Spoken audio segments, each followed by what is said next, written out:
Questlove Supreme may contain language that some of our listeners may find offensive. Listener discretion is advised.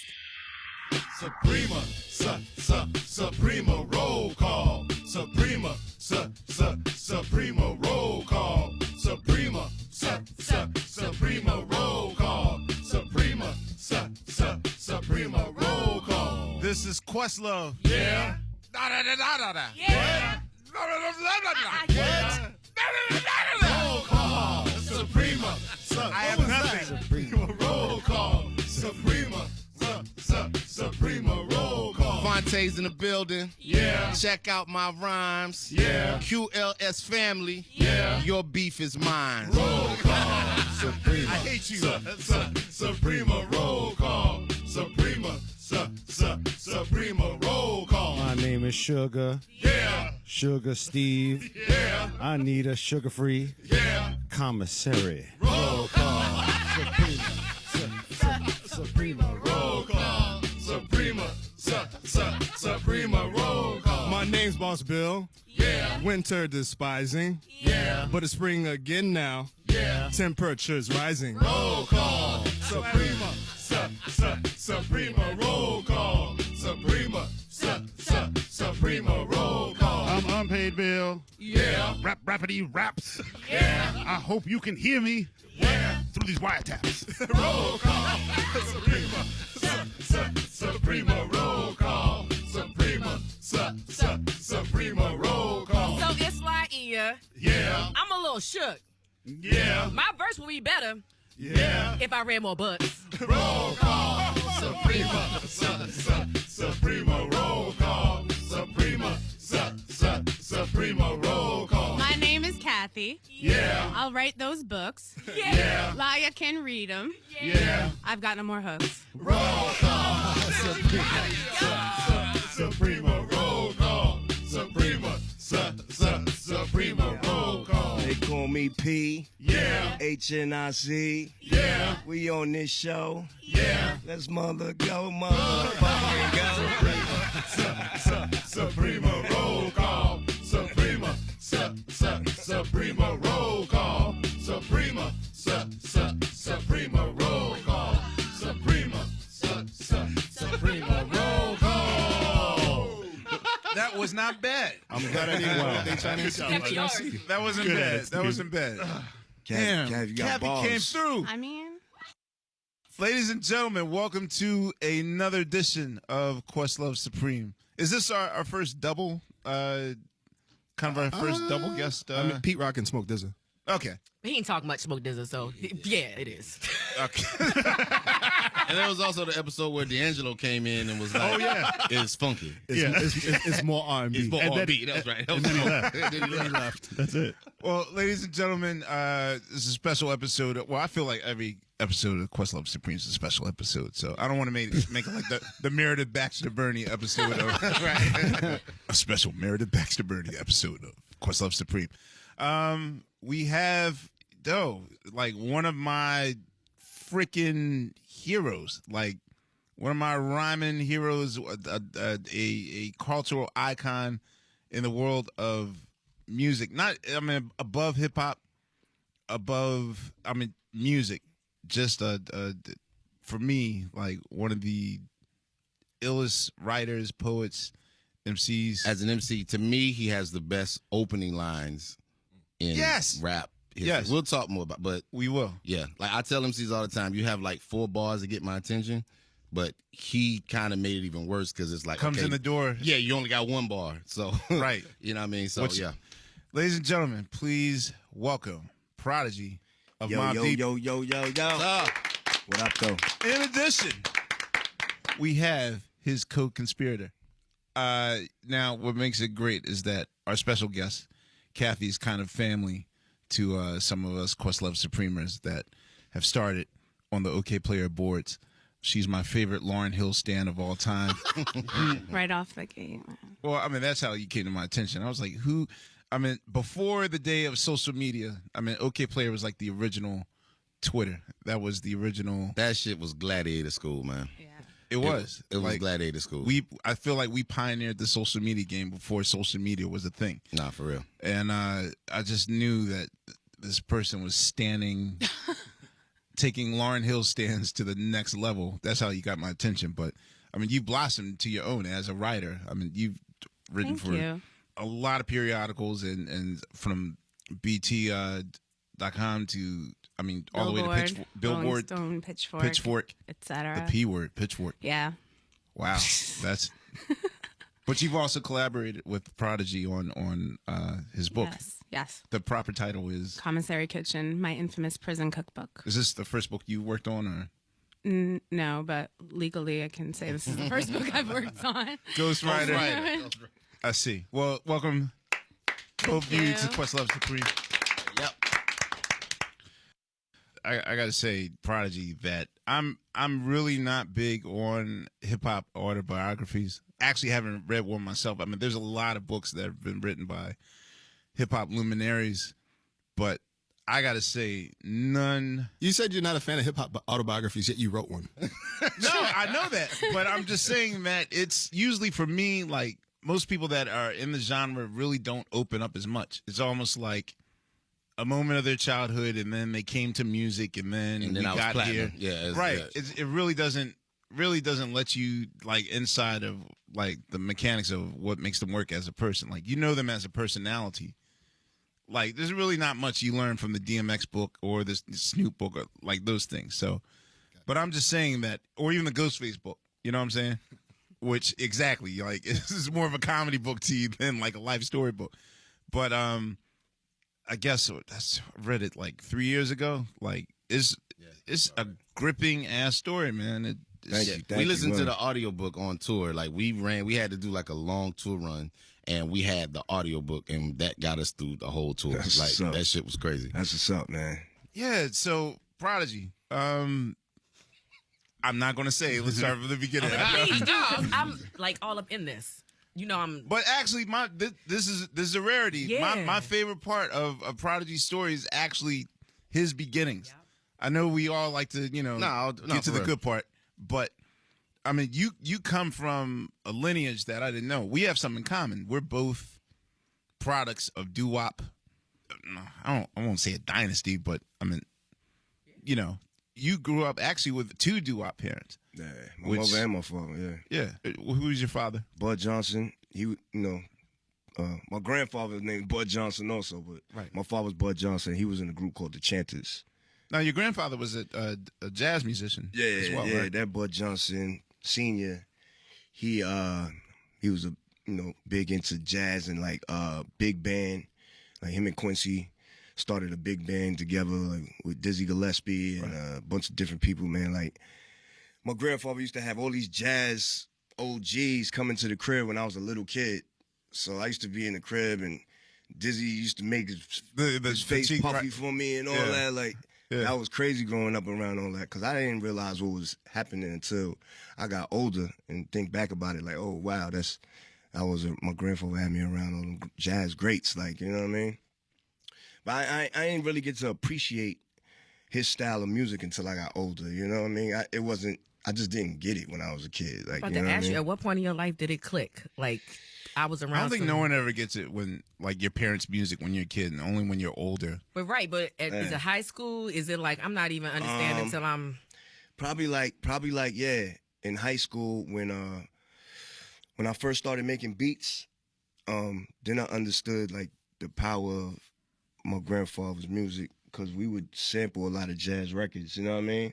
And he left me like his collection, his jazz record collection, and we made a lot of the first album, Infamous, and Juvenile Hell, the From songs that we the did collection? produce. Yeah, from my grandfather's records. Like, See- Shook Ones was made actually. Yeah, I was going to say the from Herbie my- Hancock record Yeah, is that was made my from. grandfather's records. Damn, that's crazy. Hell yeah. So it was like, once we got to that point, we was like actually researching the records and like using certain samples, and we was like, oh, I understood the power of the jazz music, and I started listening to it like more in depth and paying attention to it. Then I started to appreciate. Did he take you to did. see any of his shows when you were younger? And Hell yeah, man. I remember being at so many shows. But one in particular that stand out a lot is at the Blue Note. My grandfather used to perform there. And I used to sit at the bar with my pops. And I used to think I was drinking. You know what I mean? My pops would be ordering a real drink, and he would order me like a 7-Up with the cherry syrup. Like, you know what I'm saying? Yeah, same thing. I'd be sitting at the bar drinking like Right. a little kid, like, you know what I mean, at the bar. So I got memories like that of my grandfather performing while me and my pops sitting at the bar watching him. And, yeah, you know, just different shows and whatnot. And, yeah, man, I would definitely feel blessed that I got a chance to see him perform. You know what I mean? I remember that clearly. Well, that even makes it more special because I know earlier you told me that you're about to do a residency at Blue Note. Yeah, it's crazy. It's crazy. It's crazy being in there. We did the first show last month. Okay. And it's crazy being in there because the place is like, it feels small because, you know, when you're a little kid, everything seems bigger than, like, you know what I mean? So now I'm in there, I'm like, damn, this is smaller than my memories. Mm-hmm. But it's like, it's so surreal being in there and performing in there because I just remember my grandfather doing it. So it's crazy how, you know, things turn around, you know, come full circle. Was he a horn player? Or? Yeah, clarinet and tenor saxophone. Okay. And even before that, I think your great-grandfather started Morehouse? Yeah, my great, I think he was like 3 times great-grandfather. Like, yo, you know how lucky you are to even know firsthand? Man, like I just found out who my greats were like 2 weeks ago. my Seriously, moms, man. But like the fact that you know the history of your great.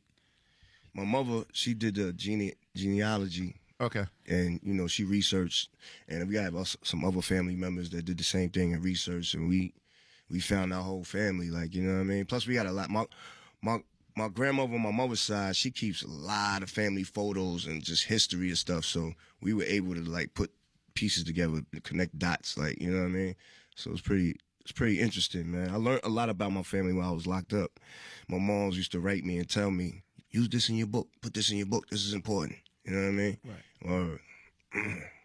So, and your mother was a member of the Crystals. Yeah. Yep.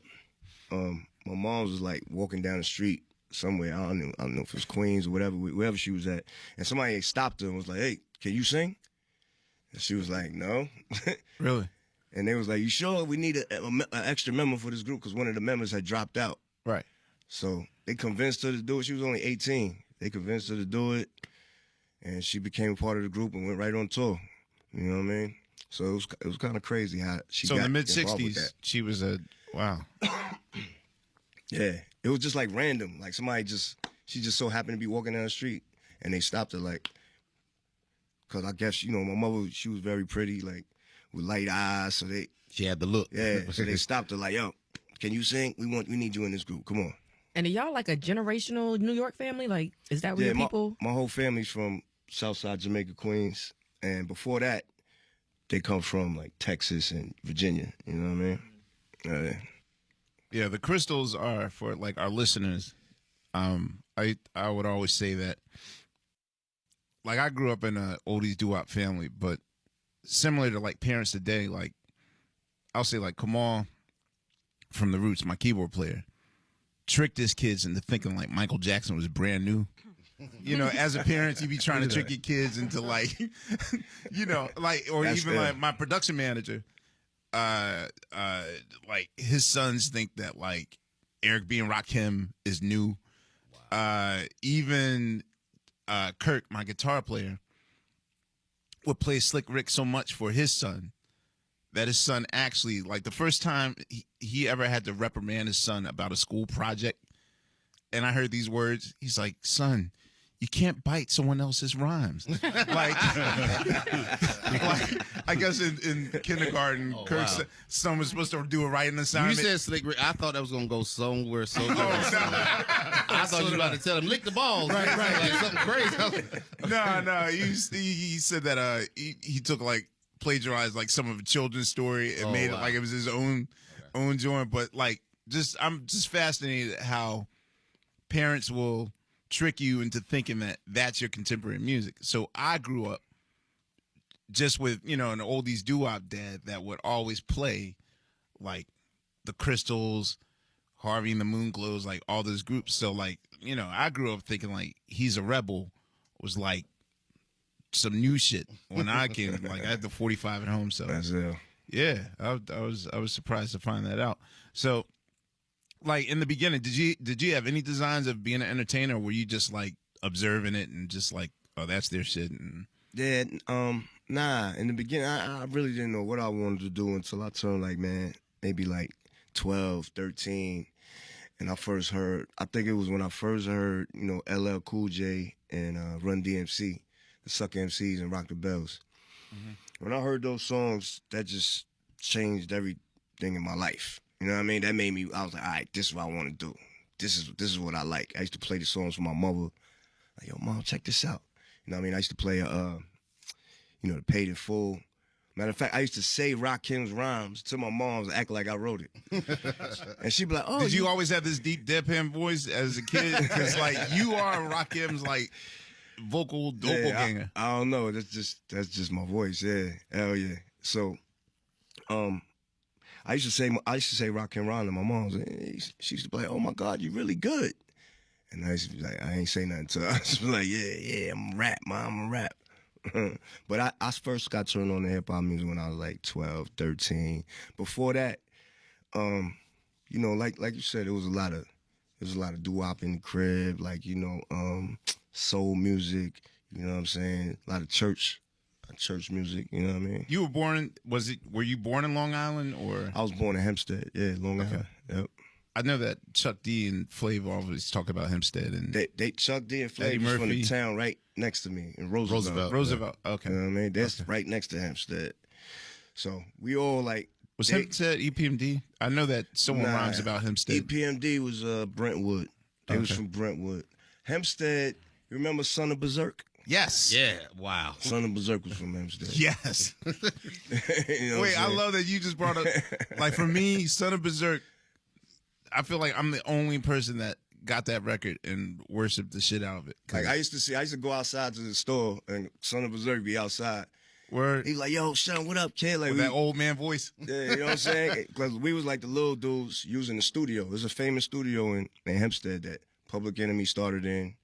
Son of Berserk. Yeah, they would do their pre-production out there. It was called 510. Yeah, yeah. So that's where we all started. Like, Buster would be out there sometimes. Yeah. So that's where we all started. So everybody used to be over there. Like, and we used to see everybody over there. But yeah, man, like Hempstead, I think Method Man from Hempstead. He's from Terrace Ave. You know what I mean? Trying to think of who else from out there. Rock Marcy. From Hempstead, you know. Those are the few that I can remember off the top. Yeah. So, like, what eventually brought you to the city, to Queens? When I turned like 11, 12, my mom's moved to Left Rack. She moved to Left Rack City. Her and my pops had split up because my pops did some crazy shit. My pops was wild, man. He had kidnapped me, took me to Detroit. We was living in Detroit for a minute, balling out of control. He was working in the stock market. Oh, wow. Doing some crazy shit. And when did you live in Detroit? Man, this is like early 80s. When what year did Scarface come out? 83. Yeah, because my pops took me to the movie. Why do we? I remember that. What was the Family Feud? 83. My pops took me to the movies in Detroit at the premiere when Scarface first came out. So that's when I was out there in 83.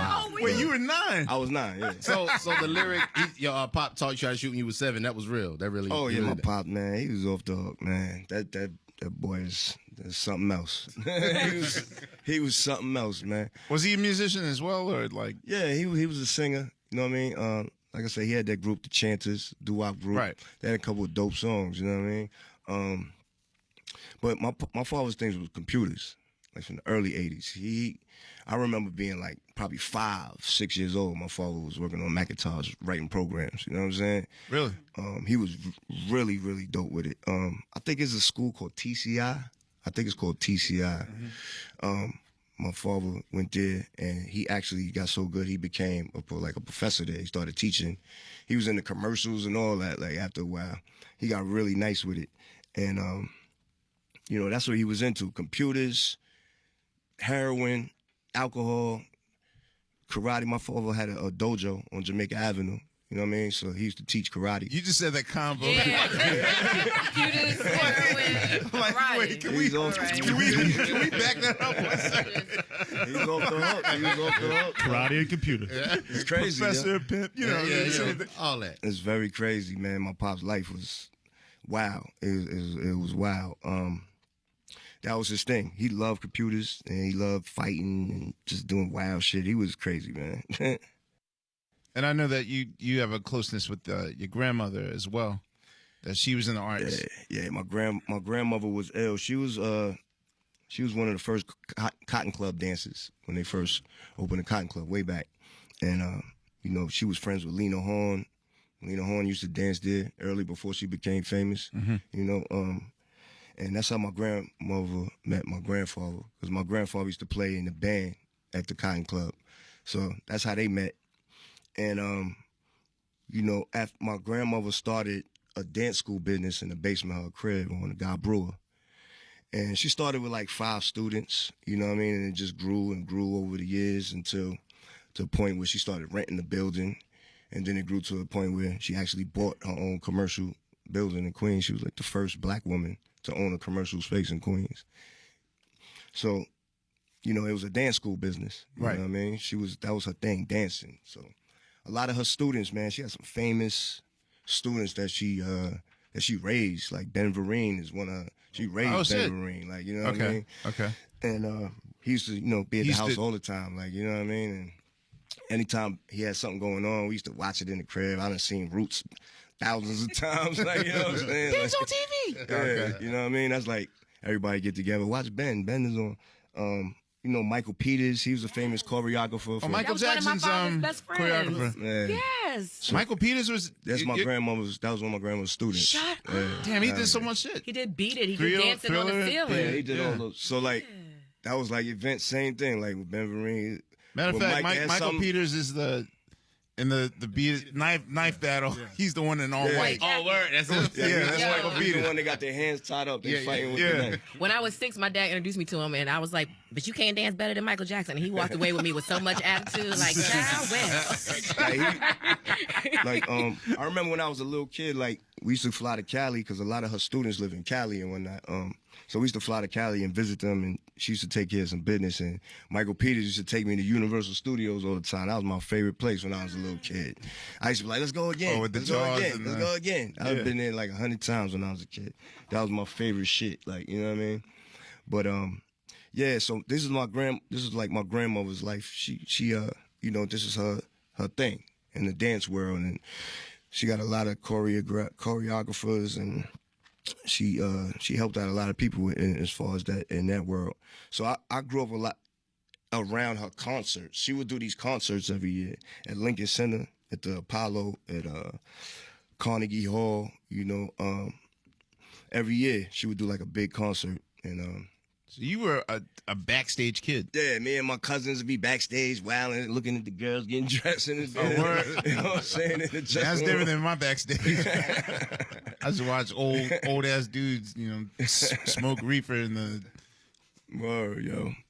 But he had a better backstage experience. Yeah, especially at my grandmother's dance school. She, like Yeah, all the hundreds, Jones be there. hundreds of girls from Queens. Like that Right. was like that was man. I used to love that place when I was a little kid. Man, we had so much fun running around Jamaica Avenue and you know just having fun, man. With all the girls were there, and it was crazy growing up. Like you know what I mean.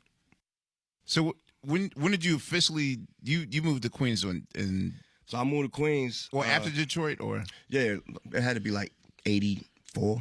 okay. Like 84, 85. I moved to Left Rack with my mom's.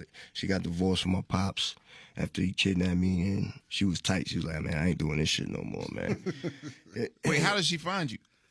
My pops had actually took me on a robbery where he went and robbed a jewelry store when I was in the car. You know what I'm saying? Wait a minute, I need a siren for that shit. All right. Wow. And that shit pissed my moms off because, you know what I mean? We got into a high-speed You chase think? with No way. Nassau County Police is chasing us, and he finally pulls over because he realized, you know, I'm in the car. He jumps in the car and throws a big-ass bag of jewelry in my hand. I'm like, this whole nose jewelry and shit. And he's flying through Hempstead. Like, it was out in Long Island. And, finally he pulls over. I remember the cop put me in the back. My pop's hand was locked up behind his back. I remember holding my pop's hand while his hand, yeah, they had me in the back seat with him. I didn't know what was going on. I'm like, I was too young to even compute what the fuck was happening. Get to the precinct. Police gave me a soda. I remember sitting there drinking the soda. My mom's came to get me, and I remember her arguing with my pops, flipping on him, and then my pops kidnapped me right after that. You know what I mean? Because she was like, I can't be with you no more. So he took me to Detroit, and my mom's found out where I was at. She threatened to have, call the cops on him. So he sent me back or whatever. My mom's, then we moved to Left Rack, and then I went to school in Left Rack. I went to junior high school, and Left Rack said he went to Halsey. Right across the street from Long Island, right across the street from the LIE. You got to cross the LIE to get over to the high school. I'll say that the picture that I always think of when I think of Queens is more or less the picture that you guys painted on the Infamous. Right. But was it always like that? Like when you first got to Queens, was it that? Because you paint a dark ass. Real bleak. What was Queens like? I mean, This is when crack first came out. When I moved to Left Rack, crack just hit the street. It was brand new. You know what I'm saying? I'm in junior high school. I'm 12 years old. All the little kids my age were selling crack in the neighborhood. You know what I'm saying? I used to go to school and I used to see these little niggas with rope chains and levers and Air Max. I'm like, what the fuck is these niggas doing? Like, you know what I'm saying? Like, these little kids, like, you know what I'm saying, with big jewelry on, looking like Eric B. and Rakim on the cover of their album, like, you know what I'm saying? And then, I started getting cool with people out there, and they started telling me what they doing, you know what I mean? And Left Rack was big time for, like, selling crack. Like, it's well known that Left Rack City was, like, big time crack neighborhood, like, you know what I mean? And Left Rack is his proper name? Left Rack, yeah. Okay. Because I think when Tragedy, right? Yeah, like I thought that was a title y'all made up. You know what I mean? They call it Left Rack Iraq. That's what Nori say. He be like, Left Rack is Iraq. Queensbridge is Kuwait. You know what I'm saying? Okay. But yeah. So Left Rack, that's how it was out there. This is when crack first hit. So, all my friends I'm going to junior high school, they selling crack. And, once I got cool with them and they told me what they was doing, I was like, man, let me try my hand at that. I want a chain too. You know what I'm saying? I want to look fly like y'all niggas. Right. So I hooked up with one of my homies from school. He gave me a few vows. He was like, all right, start with this. You know what I'm saying? If you could do this off good, you come back, I'll give you some more. Like, you know what I mean? So I went out. I'm 12 years old. I'm looking like I'm 8. When I was 12, I looked like I was 8, yo. So yeah, you definitely found the fountain of youth, man. So I wouldn't even think you're in your 30s or 40s now. Like I go outside with the little cracks on me and whatnot, and I'm super paranoid. I never sold a crack in my life. You know what I'm saying? So I'm like, I'm looking around. I'm nervous. Motherfuckers walking up to me like, yo, you got something? Like, I don't know. It's like that scene from Paid in Full. Right. Remember when fucking A was like scared when he first saw the crack? Mm-hmm. Just like that. I was fucking paranoid, yo. So anyway, I think I sold one vow and the police ran up on me. Damn. You know what I'm saying? Your first time? First time. Damn. Police ran up on me. They grabbed me. Yo, fuck you doing out here? I was like, found the cracks. They was like, how old are you? I'm like, I'm 12. They're like, what the fuck? You look like a little kid. Like, you look like a real little kid. Like, go home, man. Fuck you doing out here? And he just took the crack and sent me home. So now I got to explain to this nigga what happened with the cracks. Ah, crack. You know what I'm saying? He like, yo, what happened? I'm like, yo, police just took it and they let me go. He like, yeah, now you got to give me that bread, son. So we have a scrap, you know what I'm saying, at school. He want to scrap. I lost, you know what I'm saying? I'm taking my jacket off. He snuffed me. Oh, I'm like, oh, shit. So these girls break it up. Some girls I knew from the hood broke it up. Like, leave him alone. Leave him alone. You know what I'm saying? So anyway, I ain't fuck with the cracks no more. Wise decision. For a minute. And, you know, I just was just cool with everybody after that. You know what I'm saying? I wasn't trying to, you know, really sell no drugs and get caught. That was too much for me. Like, you know what I'm saying? And then once I went to high school and I met Hav. So, yeah, Hav brought me out to Queensbridge when I first, you know, went to high school, when I first met him. And he introduced me to that whole world. It's just different.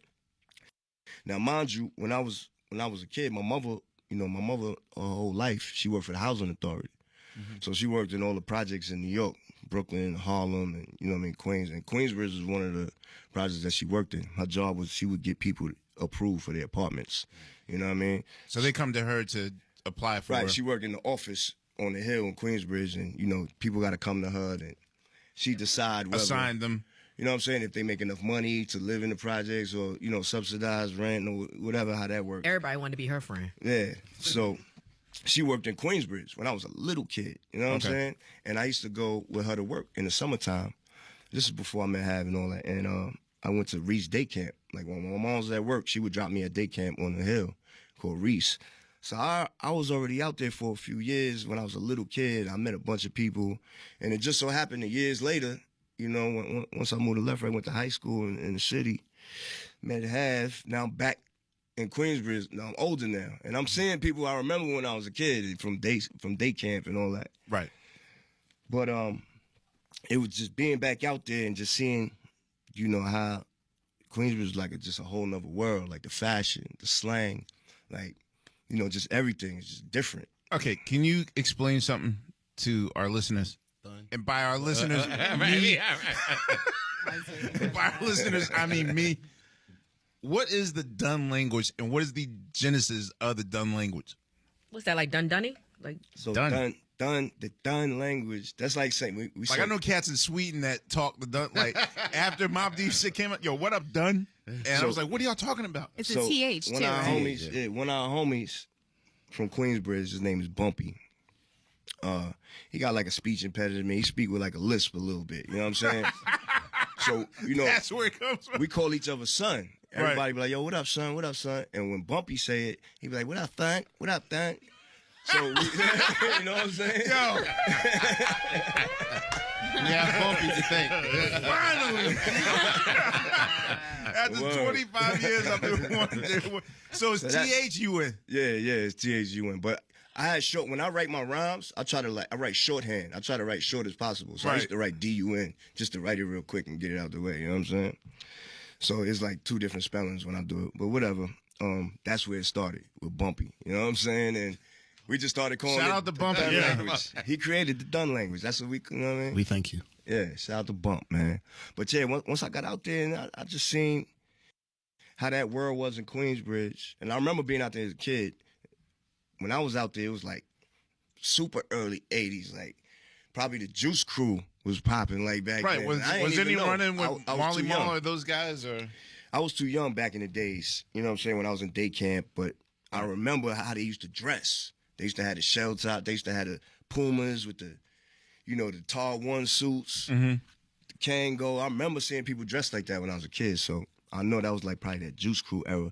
And then when I came back out there later on, it was new things happening. You know what I'm saying? It was like that era was starting to change. You know what I'm saying? Things were starting to change. And, I was like right smack dab in the middle of it, man.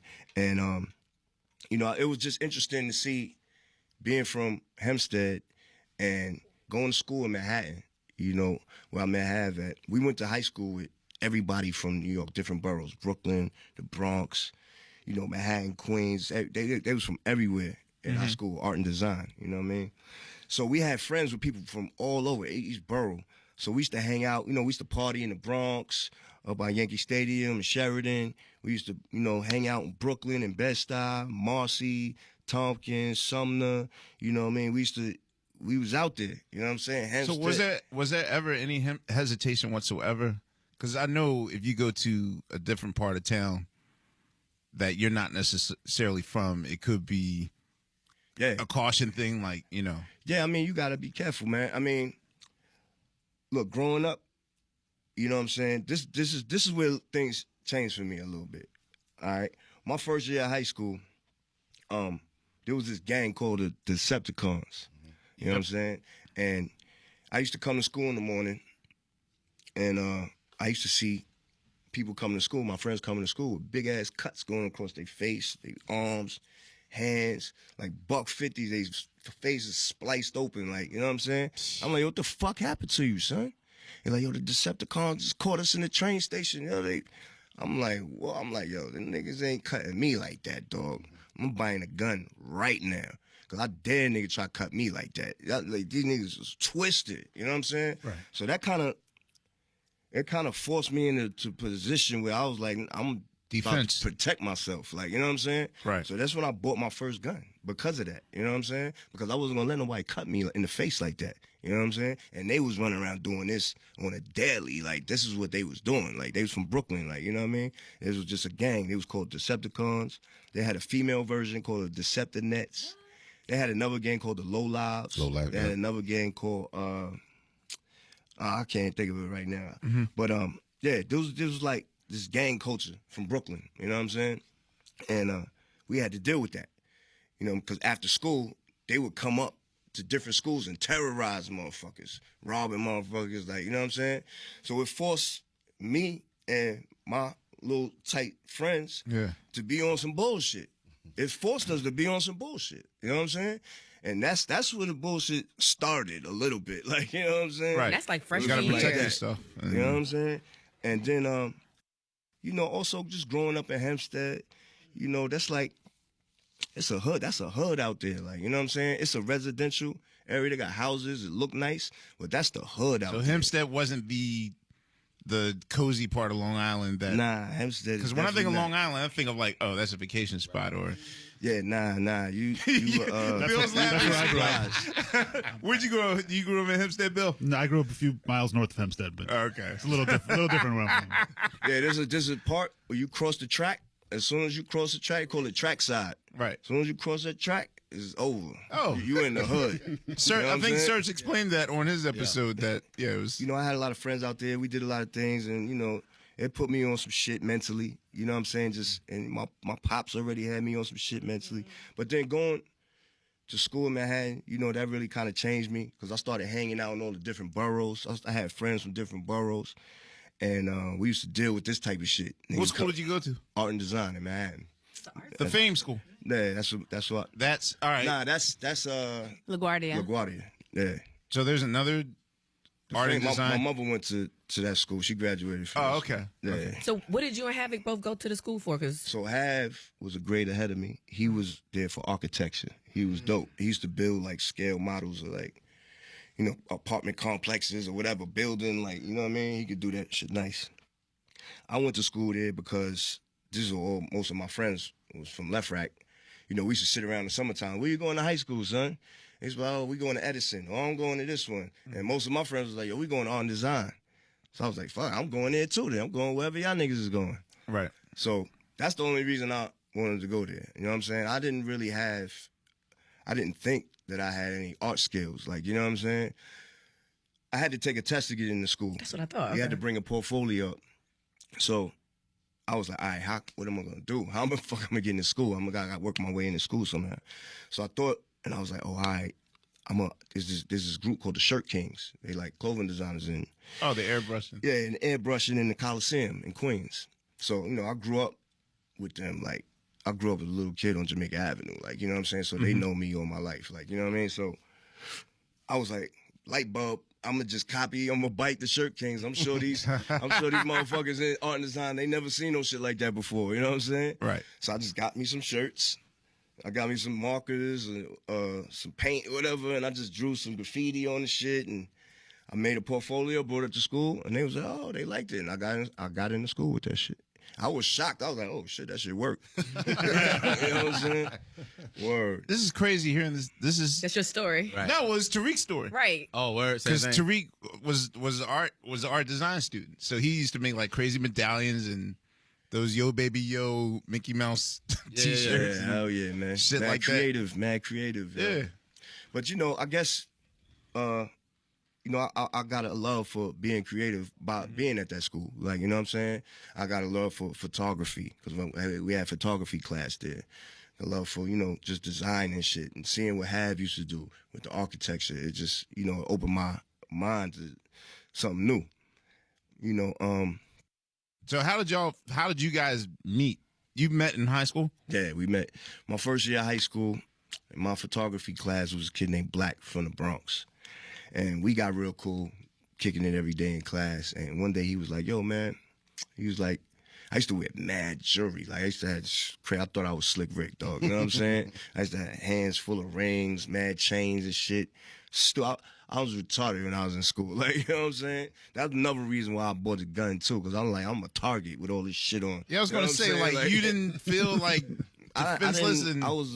I was bugged out as a kid, yo. You know what I'm saying? I didn't really care too much. So, you know, when I met Hav, it was because of my man Black from the Bronx photography class. He was like, yo, man, you know, you should meet one of my friends named Havoc.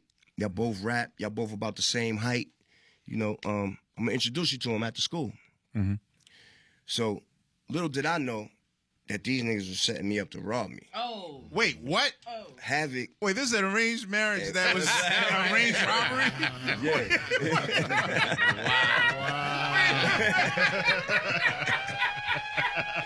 Yo, this is the greatest story I've ever heard in my life. Like the greatest life ever. They was setting me up that day. It was like a whole setup. They was gonna rob me, you know what I'm saying, and whatever. I ain't find this out till later. You know what I'm saying? Like later when you're on the proposal, bro, like, oh, yo, you remember when we first met? Yeah, maybe like a year or two later, they came and they was like, yo, remember that time? We was like, yo, we was gonna rob you that day, son. But you know, you was cool, so we was like, nah, I don't rob him. You know what I'm saying? That's our story, Steve. Word, that's real shit too, man. You know what I'm saying? Wait a minute. You're telling me that initially your meeting was a setup. You came in the name of, oh, we should be in a group together. Yeah, I was like, I'm cool with Black. We cool. He seemed like a cool dude. He said he wanted to introduce me to somebody that rap too. We about the same height. He was like, yo, y'all should make a group. I'm going to introduce you to him after school. I'm like, all right, bet. So after school, we go outside, and there's a fight right in front of the school. So I'm like, we looking at the fight, and my man Black is like, that's Havoc right there, fighting. He fighting that kid. So I seen Hav, he was fighting some kid. Kid actually tried to stab Hav, missed him, hit his like leather jacket, and like motherfuckers dropped niggas, like got the knife out his hand, Hav beat him up, and everybody lifted Hav up in the air. Like he just like the African yeah, like he just hit the winning game touchdown. Like, they was jumping with him in the air like this. I swear to God, all the way to the train station after the fight. Damn. They was calling him Kiwi because I was like his name, like his name is Kiwan. Right. So his like nickname in school was like Kiwi. They used to call him Kiwi, and they used to call me Pee Wee. You know what I'm saying? Because I was mad small, like, you know what I'm saying? That would have been a better group name, Kiwi and Pee-wee. So, you know, we following him to the train station. I'm like, this is crazy. Like, all right. So after they put him down, we get on the train. We meet each other. So I'm like, yo, where we going? He's like, we're going to Ravenswood. I'm like, Ravenswood? I'm like, my grandmother from Ravenswood. My mother's mother. Right. You know what I mean? She had moved from South Jamaica Projects to Ravenswood like some time ago. He was like, a word? He's like, my grandmother from Ravenswood. So both our grandmothers lived in Ravenswood. So right there, that was like, we had a connection, like, you know what I'm saying? Right. So we went to his crib in Ravenswood, then we chilled, and we went to Queensbridge, walking around chilling, and that was it. We just got cool that day, you know what I'm saying? And we started making songs immediately, and we just clicked immediately. We just clicked, you know what I mean? We became really close friends and getting into mad trouble together and just doing all this dope music, and everything was just like, so he was making happening beats. fast. He knew how to make beats immediately, or Nah. I actually taught Hav how to make beats, how to sample, and wait, how to you were use- the initial hell yeah. beat person? Yeah. What were you using? EPS 16 Sonic, plus, yeah. Tascam, 4-track. cassette, 4-track shit, recorded shit, like, you know what I'm saying? Had the little mix board. Yeah, so after I met Hav, you know what I mean, and we started getting real cool, and we started being like, all right, this is we got something. You know what I'm saying? We kind of look good together. We the same height. We got the same style, like, you know what I mean? And it's like we making these dope. We made like 50 songs immediately. We made like 50 songs when we first met. In a week or in a month, Yeah, or about a couple weeks. You know what I'm saying? okay. And you know, right after that, you know, we just realized, like, damn, we got something here. You know what I'm saying? And we just started pushing forward with it. Like, man, you know what? Fuck school. Let's do this. You Was know what that I'm saying? before you did the Too Young record? on? Nah, was this it? is after I did that. So Okay. I did the Too Young record while I was in junior high school. Oh wow. Wait, on the Boys in the Hood soundtrack? The high five joint. That was him. As Yeah. time Wait, passes. what? I go Wait. with the swiftness, G. This is why I wrote a book, man. It's so much, it's so much shit from different angles. Like, Yeah, that was you know him. what I'm saying? But the EPA won't listen to what I have to say. Wait, what? Whoa. Yo, these two are the biggest R&B heads of all time. So the fact that So when I was living in Left Rack, I had made I had a solo career. I was like trying to be a solo artist. My name was the Golden Child. My name was Lord T, the Golden Child. You know what I'm saying? Because my family, they call me Chaka. You know what I'm saying? With a T, but the T is silent. You know what I mean? The T come from Chaka. You know what I'm saying? Lord T, the Golden Child. I thought I was the Golden Child. That was my favorite movie when I was little. So anyway, I had Lord T, the Golden Child. One of my homies from Left Rack, we used to make some music together, whatever. But he used to send me some beats, and I used to go record them. And I used to shop around. Cause my mom's was like, yo, shop your demo around. She was like, write your lyrics out, mail it to yourself. That's the cheap man copyright. That's the copyright. Like, That's right. the poor man copyright. Like, so I was doing. My mom was teaching me what to do. She was like, do this, do that, take your shit around. You know what I mean? And so we got my music to Jive somehow. I don't even remember how, but Jive gave me a demo deal, and the demo deal is who's the A&R there? Do you remember? Nah, I don't even remember. Was it the High who Five the A&R Connection? at that time? And this is 1990, correct? Nah, this is like 88, 89. Okay. You know what I'm saying? So I'm in Jive working in Battery Studio. You know, they got their own studio. Yeah. So they gave me a studio. They was like, all right, let's see what you could do. You by yourself? That's what a demo deal is. You know Right. what I'm saying? They put you in the studio. All right, let's see what if you could come up with something dope within the next couple of months, we'll sign you to a real deal. You know what I'm saying? So that's the kind of deal I had. So you by yourself? Me by myself. With the drum machine and you writing your rhymes, doing your own music? Nah, I wasn't making beats at that point. Okay. I was getting beats from people and, you know what I mean, just trying whatever I could do. So while I'm there, I used to flirt with the girls at the front desk. Like, you know what I mean? A couple of girls that worked at the front desk. Yep. You know, they was cool with me. So one day I'll go to Job to go to the studio, and the girl at the front desk, her name was Kim. I remember her name because she hooked it up for me. She was like, yo, I want to bring you to the back. You need to meet somebody. They working on the soundtrack. I'm going to get you on this soundtrack. Come on. So she brought me in the back office. She was like, yo, this is Lord T, whatever, da. He rap. You should get him on this song. So they was like, all right, go ahead. You know, write some bars. Let's see what you could come up with. And I wrote that Too Young, you know what I mean? And they put me on the song. So crazy, yo. I was just thinking about that. Yo, man, I was literally thinking about that song last week. All the stuff about Trump, defunding the EPA and all that. Right. That lyric kept coming in my head. It's crazy. That's crazy. Yeah, so I never knew that. Then, my first year of high school, met Hav. Still working at Battery at this time. So I used to bring Hav with me. I was like, yo, I got a studio we could work at. So I used to bring Hav with me to Battery. We used to get beat. We used to use record and pause on the tape deck. Pause tapes. And make our own beats. And we made a lot of beats like that. And were y'all going by the Poetical Prophets at this time? Was that? Yeah, we still didn't figure out a name yet at this time. Okay. You know what I'm saying? But Jive gave me that studio. I'm not supposed to be having other people in it.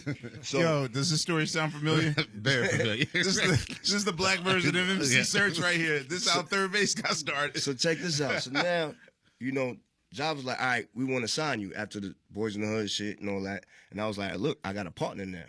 I was like, if you want to sign me, you got to sign him. And they was like, oh, nah, we just want you. You know what I mean? We don't want your partner. And I was like, all right, well, see you later. You walked away from that?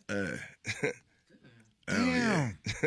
That's loyal. Yeah, I was like, man, listen, because what we were doing, it was just a vibe. You could just feel it. You know what I mean? You could feel the power of what, and we just met and just started. And through our conversations and just hanging out and the music we was doing, you could just feel like this is what it's supposed to be. I'm not supposed to be a solo artist. You know what I'm saying? Right. Did Havoc know that you walked away? Yeah, you know that because I was trying to get both of us signed the job. You know what I'm saying? But they was like, nah. So by this time, there were other groups that were of your age, or I mean, y'all look mad young, at least on the Juvenile Hell record. Yeah. Y'all look young as shit. So I thought y'all were in the kids group realm. Right. So were they trying to mold y'all into that ABC crisscross kind of bandwagon? Like, were they trying to make y'all kids group? The ill part about it is we never had anybody telling us to do anything. No A&R, no... Ever. Like I said, they put me in that room like, all right, let's see what you can do. That's crazy. So nobody ever No told artist me, development, no... nobody put a ever hook said here, do you this, said- do that. Nobody ever told us what So to do. you have to We teach just- yourself all those Yeah, ropes. we just did it. Like, you know what I'm saying? We just did it. And, after Job was like, nah, I was like, all right, we out of here. And we just continued to make songs and shop our demo around and, try to get on. You know what I'm saying? And that's when we met Q-Tip after a while. You know what I'm saying? All right, I'm sure you've told this story a gajillion times, Yeah. but can you please tell that Def Jam story, please? So, For our listeners look. who've not heard, this is the illest story ever. yeah, man, and then let me say something real quick, too. Okay. Just something clear real quick. A lot of motherfuckers, they read my book or they hear these stories, they be like, oh, this nigga dry snitching. Now, let me tell you something, right? There's nobody being convicted, arrested, or anything for what I'm saying. I'm saying shit with a, what do you call it? The Statute of limitations? Statute of limitations is done already. Right. So it's like, this is our life. Like, this is shit that happened in our life. And it's a blessing that we're able to talk about it right now. And that we made it out of certain shit. And True indeed. you know what I mean? So when you hear people saying all this, they don't know what the fuck they talking about, dog. Like, that shit really pisses me off. But anyway, I'm going to tell you the story. Thank you. So, after the Job shit, me and Hat started making mad songs, and then we took our new demo around. And what we used to do is look on the back of albums to our favorite labels. So our favorite label, of course, was Def Jam at that time. So we used to be like, all right, where's Def Jam? All right, here's the address. All right, come on, let's cut out of school. Let's take the train, go down to Def Jam. So we used to go down to Def Jam with the headphones, Walkman, and we used to just stand outside the door like this and wait for the rappers to come out, you know what I mean, or whoever to come out. And we seen, a bunch of different rappers come out. We used to be like, yo, listen to our demo tape. And they was like, come on, man, I ain't got time for this Who shit. would you see? Watch out, shorty. Who in front of y'all? Who's the Amir? Who's the Amir of the story? I just tell run you- on 3 cats last week. Now I feel bad. I'm like, yo, they gonna be big as shit. Like, we was outside of 30 Rock waiting for you. I'm gonna tell you, I remember clearly who it was. We'll see. But I don't got no personal shit against them. I don't care about that shit. This is like, but it definitely was the Afros. Remember the Afros? Kicking Afro left. Damn, Hurricane. Yeah, Hurricane. You could have had Mobb Deep. Hurricane was like, what? Come on, watch out, shorty. You ain't got time for this shit. So I'm like, word, all right, whatever. So we wait outside. We see people coming out. Nobody would give us a listen. Then Q-Tip came out the building. And, they was on fire at that time. That was, Tribe Called Quest the shit. We like, oh, shit, it's Tip right here. Yo, could you listen to our demo, son? Like, check us out, son. We from Queens, da-da-da-da. He like, oh, word. Check your shit out. Put on listen, played him a couple songs. He took it off. He was like, come on, come inside the office with me. Damn. Brought us in the office, introduced us to Chris Lighty, introduced us to, man, it was called Rush Associated Labels. REL, At that time, you know what I mean? REL, yeah. It was like a management thing and plus the associated label thing. And, introduced us to people in the office and Tip was like, yo, these dudes are dope. Help them. You know what I'm saying? He was like, help them, get them, do something with them. So he Help was like them, the set up- first to really... Yeah, he like, yo, he's telling Chris, he's telling everybody in the office, yo, set up a meeting with Russell, set up a meeting with Leo. Get them, you know what I mean, get these kids' music heard. They dope, yo. So after that, we had a meeting with, they set up a meeting for us with Russell Simmons. So we go to the office to have a meeting with Russell. And it's supposed to be at Russell Crib, which was around the corner on Broadway, by McDonald's, somewhere down that area. So we get to Russell Crib. Matter of fact, I had the gun on me, you know what I mean? The little one-shot Derringer I had bought at school, you know what I mean? So I wasn't trying to get cut. I had left it in the Def Jam office because I didn't want to bring a gun in Russell's house. Right. You know what I mean? I was like trying to be Respectful. I was like, I don't bring no weapon in this crib. I was told my man in the office, yo, hold this in the drawer for me until we get back from the meeting. So he's like, all right, put it in the drawer. Walked around the corner, went to Russell's crib. Russell was a no-show. They like, Russell got caught up. Y'all gonna meet with Leo instead in the office. Everyone has a Leo story. So we like, all right, bet. So we go back to Def Jam. We meet with Leo. We play Leo our music. He listening. Then he stops the music. He like, I can't do nothing with y'all. We like, why? He like, how old are y'all? So we like 15, 16 at this time. He like, y'all, first of all, y'all look like y'all 9 years old or something. Y'all cursing like sailors. Y'all talking about criminal, crazy shit. He said, I'm going to get sued. They're going to sue Def Jam for putting this on the radio and doing all this, that, and the third. Like, there's no way I could get this played on the radio. There's no way I could get this. They're going to ban y'all. That's what he basically told us. Like, he's like, I can't do nothing with y'all. I'm sorry. And we like. That's crazy. We like, what? We was like, what the fuck is wrong with this dude? Like, he didn't understand the music. He didn't, I don't know. He didn't get it. He didn't like it. That's his choice, whatever. So we was like, all right, fuck it. We wasn't mad at anything. We was a little upset, like, oh, fuck this nigga. He don't know, but right. We didn't give a fuck. We was like, all right, on to the next label. We're going to go to it. We're gonna finally find someplace. So we go downstairs, and before we leave, you know, they had all these posters hanging up in the office in REL. They had, like, The Great Adventures of Slick Rick framed. They had, like, Big Daddy Kane shit. Everybody shit framed in it. And De La had just dropped De La Soul is Dead. Right. So I wanted one of those posters. They had the ill De La Soul is Dead poster. I wanted to hang it up in my room. You know, that was that back in the day shit. Right. Hanging shit up in your room and whatnot. So I told my man that held the gun for me in the drawer. I was like, yo, get us some posters before we bounce. You know what I'm saying? He was like, oh, all right, I'm going to hook y'all up. So he went, got us some posters. So me and Hav is at his desk. So I'm like, oh, shit, the gun is in the drawer, son. So Hav, get the gun out the drawer. And he points it at me. I'm like, yo, chill, son. That shit got, you know what I mean? That shit got bullets. And he's like, I'm just playing with you, my nigga. He's like, I'm just playing. Calm down. I'm like, chill. Don't point guns at people, my nigga. Chill. So then my man come back with all the posters. He like, yo, here. He put the posters down. Then Had pointed the gun at him. Like, yo, give me them posters, nigga. Bam!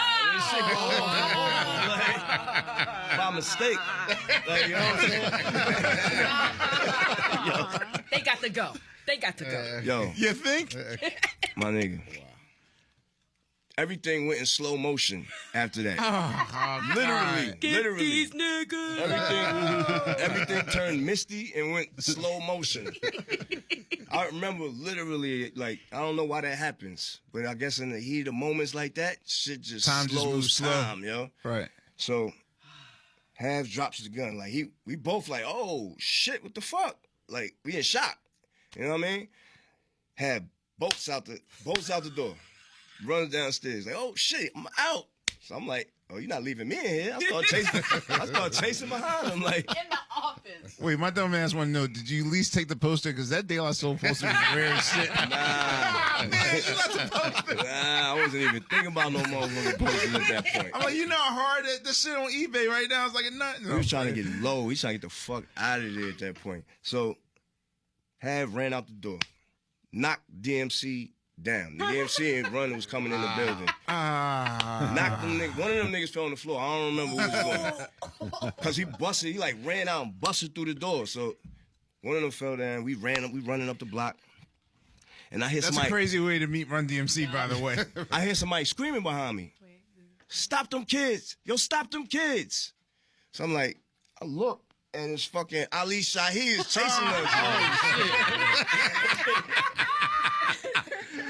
Oh, God. So he's chasing us, yo. Oh, he keeps chasing us, yo. I'm like, yo, this motherfucker is chasing us, yo. So we get down to Houston, right? We get down to Houston. Hav is wilding like, yo, son, it was a mistake. I didn't mean to do that. It was a mistake. I'm like, yo, calm down, my nigga. Everything will be all right. Just chill, relax. He's wilding though. He's like hysterical because he didn't mean to do that shit. Like, you know what I'm saying? So he's wilding. I'm trying to get him to calm down, and I see a detective car pull up, unmarked car. You know, we know what the D's look like. So I seen the D's. I said, yo, Hav, chill. The D's is there. Because Hav is screaming like, I ain't mean to shoot him. I ain't mean to shoot him. Mistake. So I'm like, yo, chill. So the D's is right here. Chill, my nigga. So they see him bugging. So they stop the car. They get out. They're like, yo, what's going on? He like, yo, I didn't mean to do it. I'm like, oh, my God. Here come Ali Shaheed. Yo, get the... They put the handcuffs on Hav. Because Hav is sitting there basically confessing. He's like, I didn't mean to do it. It was a mistake. They like, oh, no, it's going to be all right. Put your hands behind your back. Lord. I'm like, oh, my God, man. So they let me and my man Prince A.D., that was our DJ at the time, they let us go. Took Hav. I go home, go to sleep, right? Wake up the next morning to go to school. My mom's always got WBLS playing on clock radio in the morning.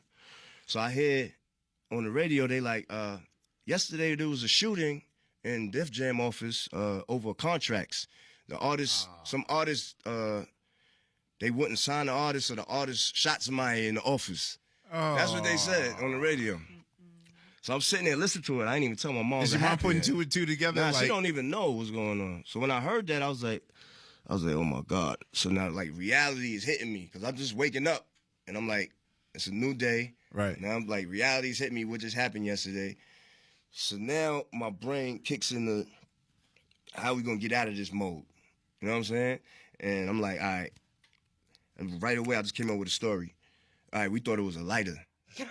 No. Because you know how in the village, like downtown, they got the little lighters at the smoke shops, little gun lighters. Rozelle used to carry that shit. So I'm like, yo, in my mind, I'm like, all right, we got to think of something quick. So right away, I'm like, yo, we found it outside. We thought it was a lighter. We was playing with it and shit went off. You know what I'm saying? So, I had to go to the hospital, kick it with the homie. They got hit and, let them know, like, listen, man, that was an accident, man. You know what I'm saying? You got to stick to this story. You know what I'm saying? Like, right. Otherwise, it's going to be bad for Hav. Like, so he was like, all right. You know what I'm saying? He looked out. You know what I'm saying? He was like, because it was a terrible mistake, but. Where'd the bullet go? Man, his stomach. Abdomen. Oh. Man. So yeah, that craziness happened. So and, y'all did not get signed to Def Jam, I presume. Nah, and then have you talked to Run DMC or Ali about this later? Nah, but Nikki D remember That's the everything because she was there. She used to work at the office, right? Yeah, and after that, she would always remind me. She would always remind me about that day every time I seen her after that. She'd be like, yo, y'all little niggas is bugged the fuck out, yo.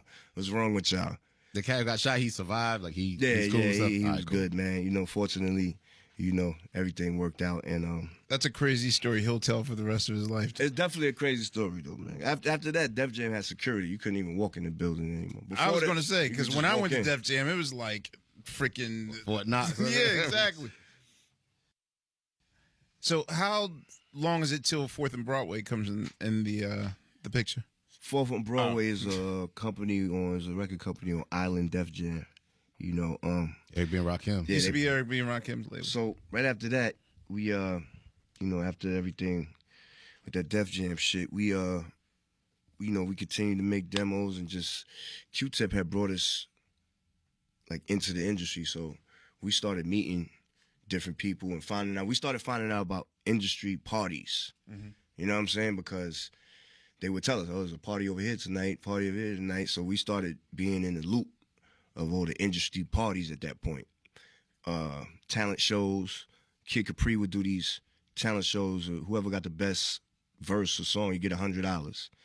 We won one of those one night. We were just going around, different functions, New York City talent shows, different industry parties. And our homie from high school, Derek, that put us together, that kid that was in my photography class, his mom used to work for WBLS, and she was cool with Puff. So he arranged a meeting with us and Puff. So we got real cool with Puff right away. And Puff would invite us to all his parties. That's when he was a club promoter at that time, heavy, doing club promotion. And we used to go to all the Puff parties, you know what I mean? At the building, the Red Zone. So we started really being at all the functions and hanging out, and people started knowing us, you know what I mean? Mm-hmm. And Maddie C got a hold of our demo. Matty C from The Source. Yeah, he got a hold of our demo and he put us in the unsigned hype column that he did. And because of the unsigned hype column and Matty C's other homeboy, Bones Malone, Yep. they found interest in us from that, and they was like, yo, we want to have a meeting with y'all. Bones brought us up there, Matty, and we met Cookie Gonzalez, and we met Chris Blackwell, you know what I mean? Ah. So they brought us in to meet Chris.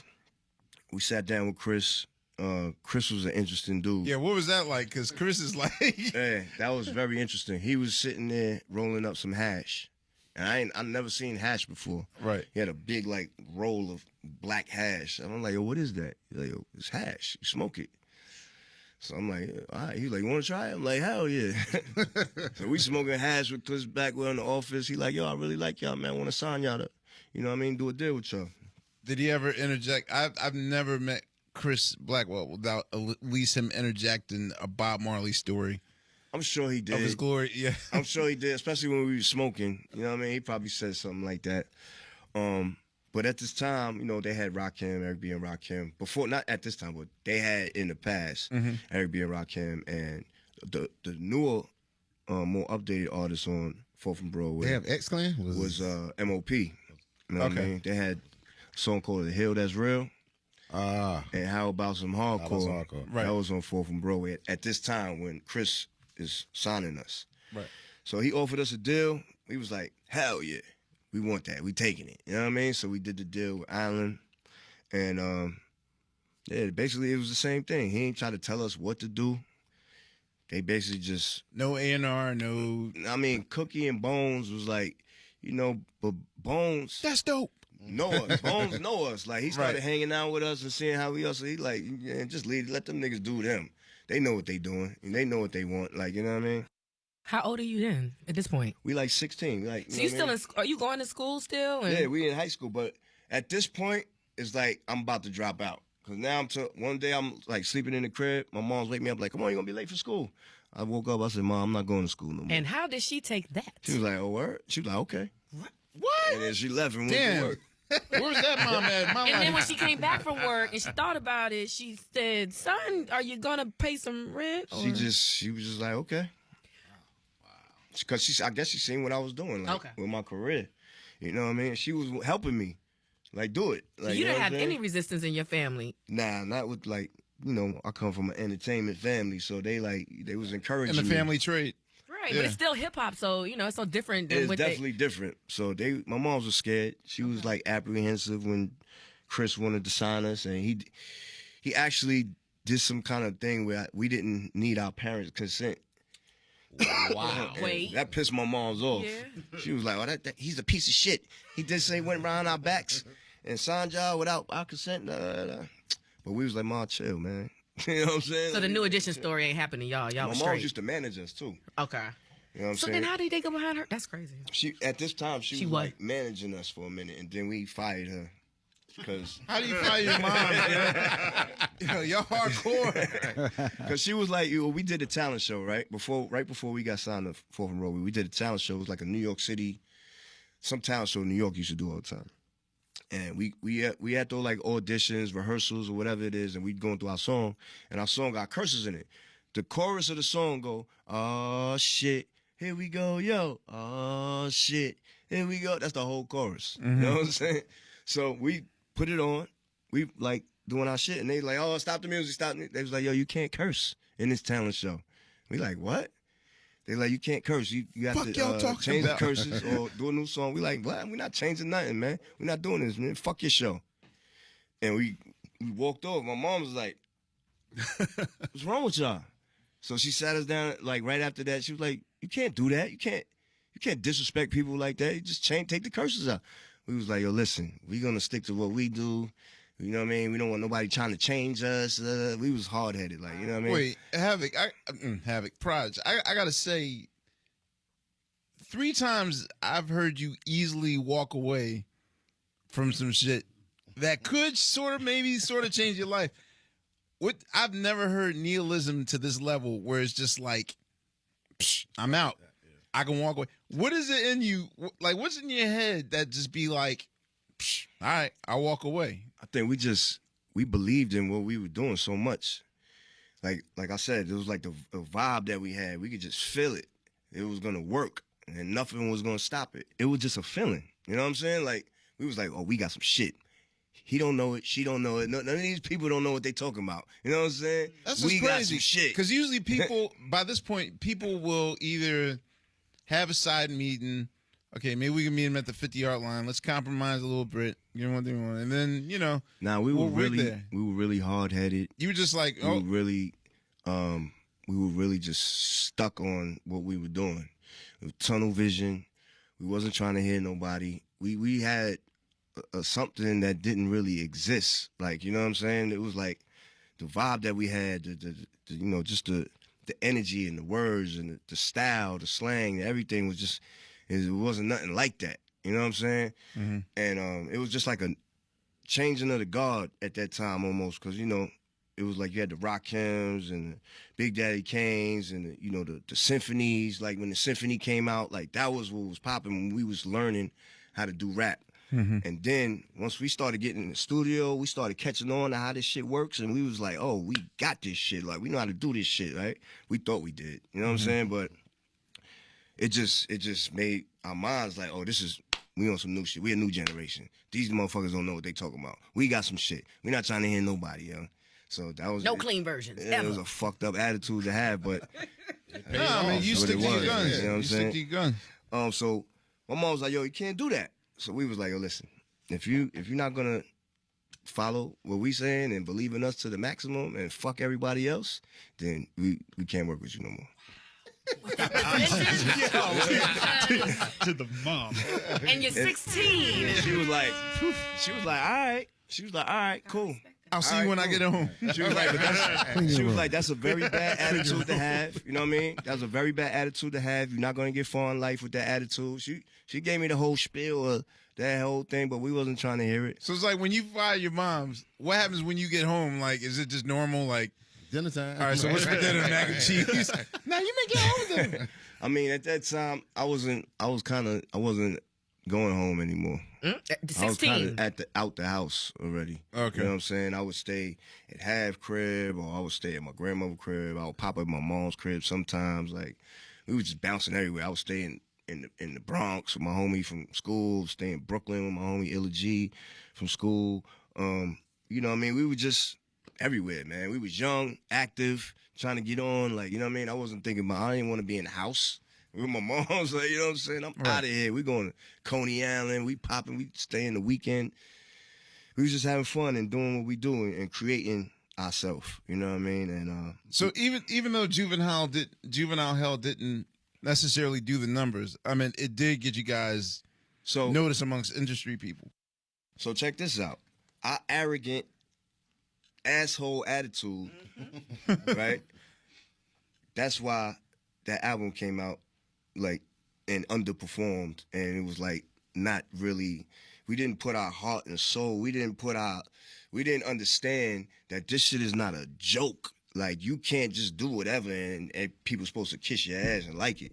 You got to make timeless. You got to make some shit that stand the test of time.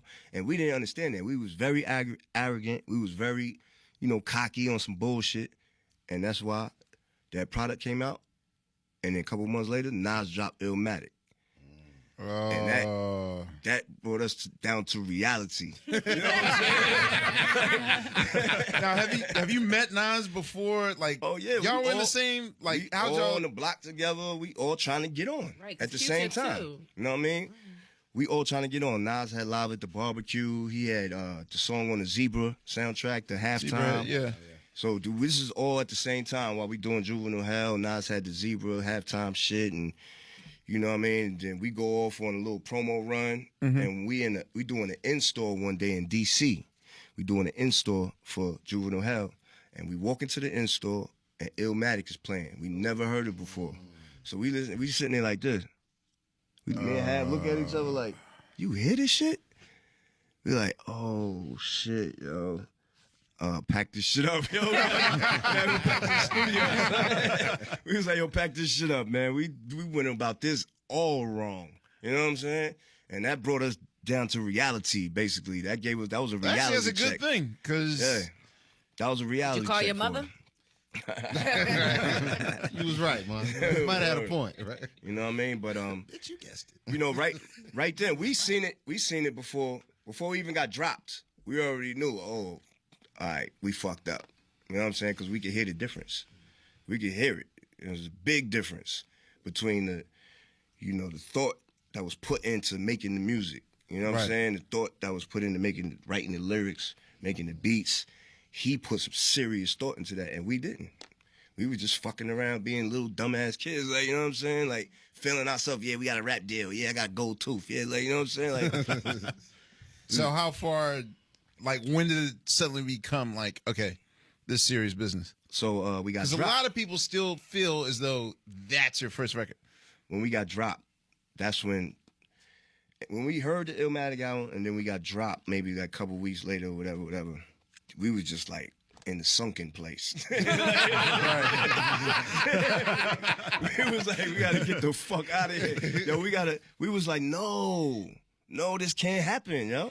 So you was thought like, we'd make a second album and then right the wrong and... Yo, our hearts was broken.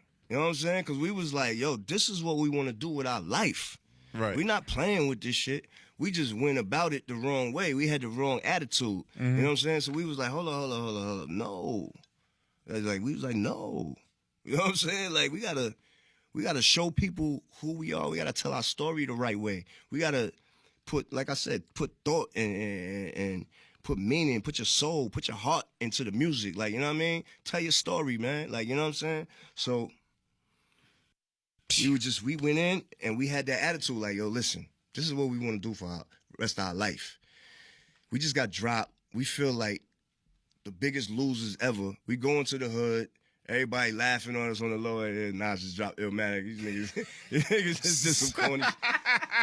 Nas looking at us like, like, you know what I'm saying? Like, they laughing at us on the low. So we like went in, regrouped, and we had the attitude like, you know, this ain't gonna happen again.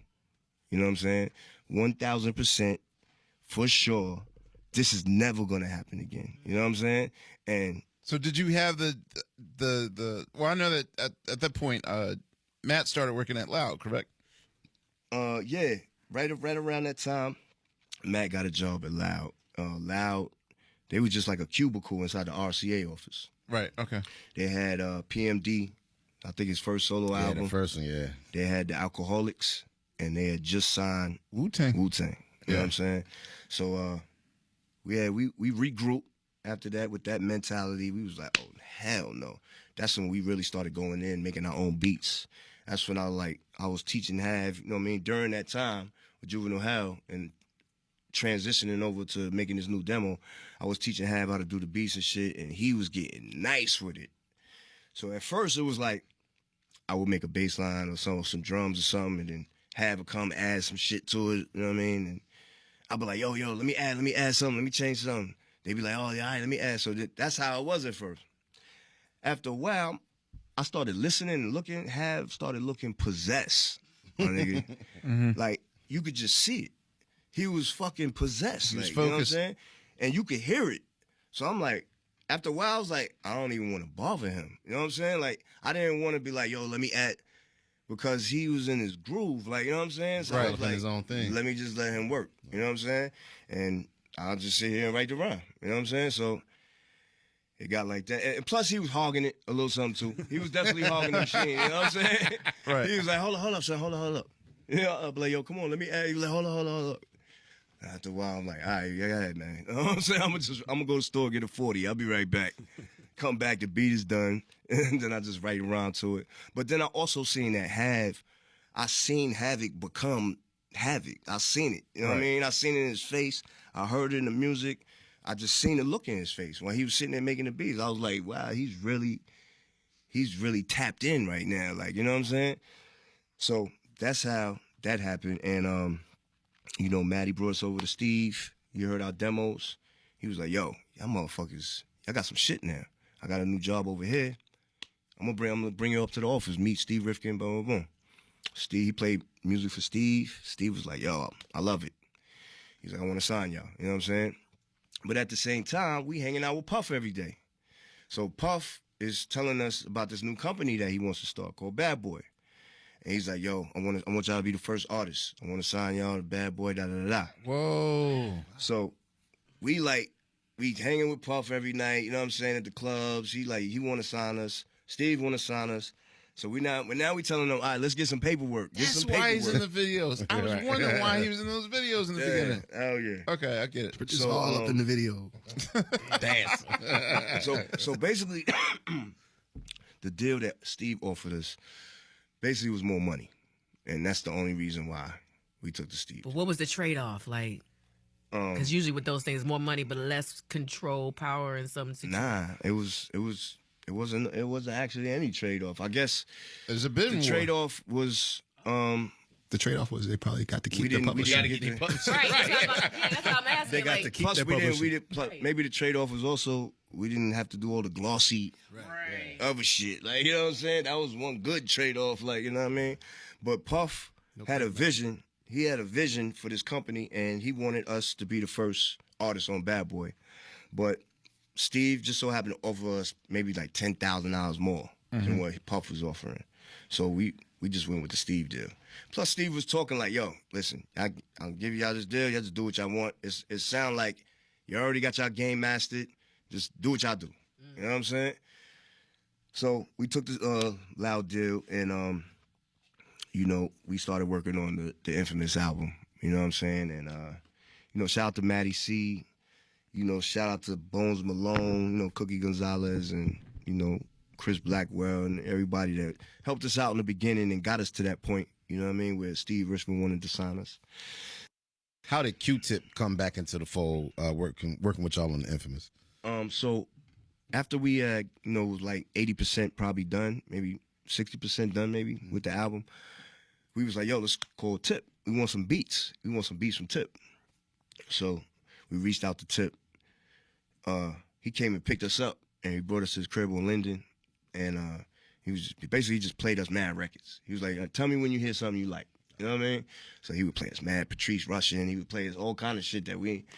So I think it was the Patrice Rushen one with the Temperatures Rising. That LL did the song "Pink Cookies in a Plastic Bag." Right. Oh, that was Esther Williams. Esther Williams. It's all right with me. Yeah. So he plays us that record, and right away I recognized it from LL's song. Mm-hmm.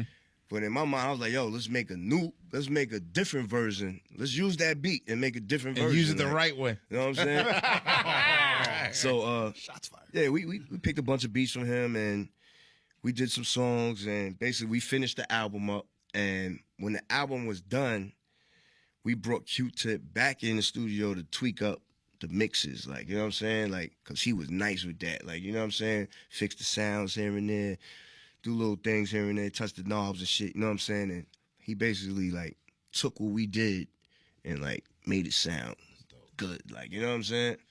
Hooked us up with the good mix engineers, you know what I'm saying? So that was really good that we was able to work with him at that point, you know what I'm saying? Word. You're listening to Questlove Supreme. We're here with Prodigy of Mobb Deep and Kathy Landoli, journalist and co-author of Prodigy's latest book, Commissary Kitchen, My Infamous Prison Cookbook. Okay, I have to say that, you know, the glory of hip-hop and being alive during the classic, during the Renaissance and the classic period, and all the periods of hip-hop is, you know, when a song stops you in your tracks. Yeah. Shook Ones was definitely.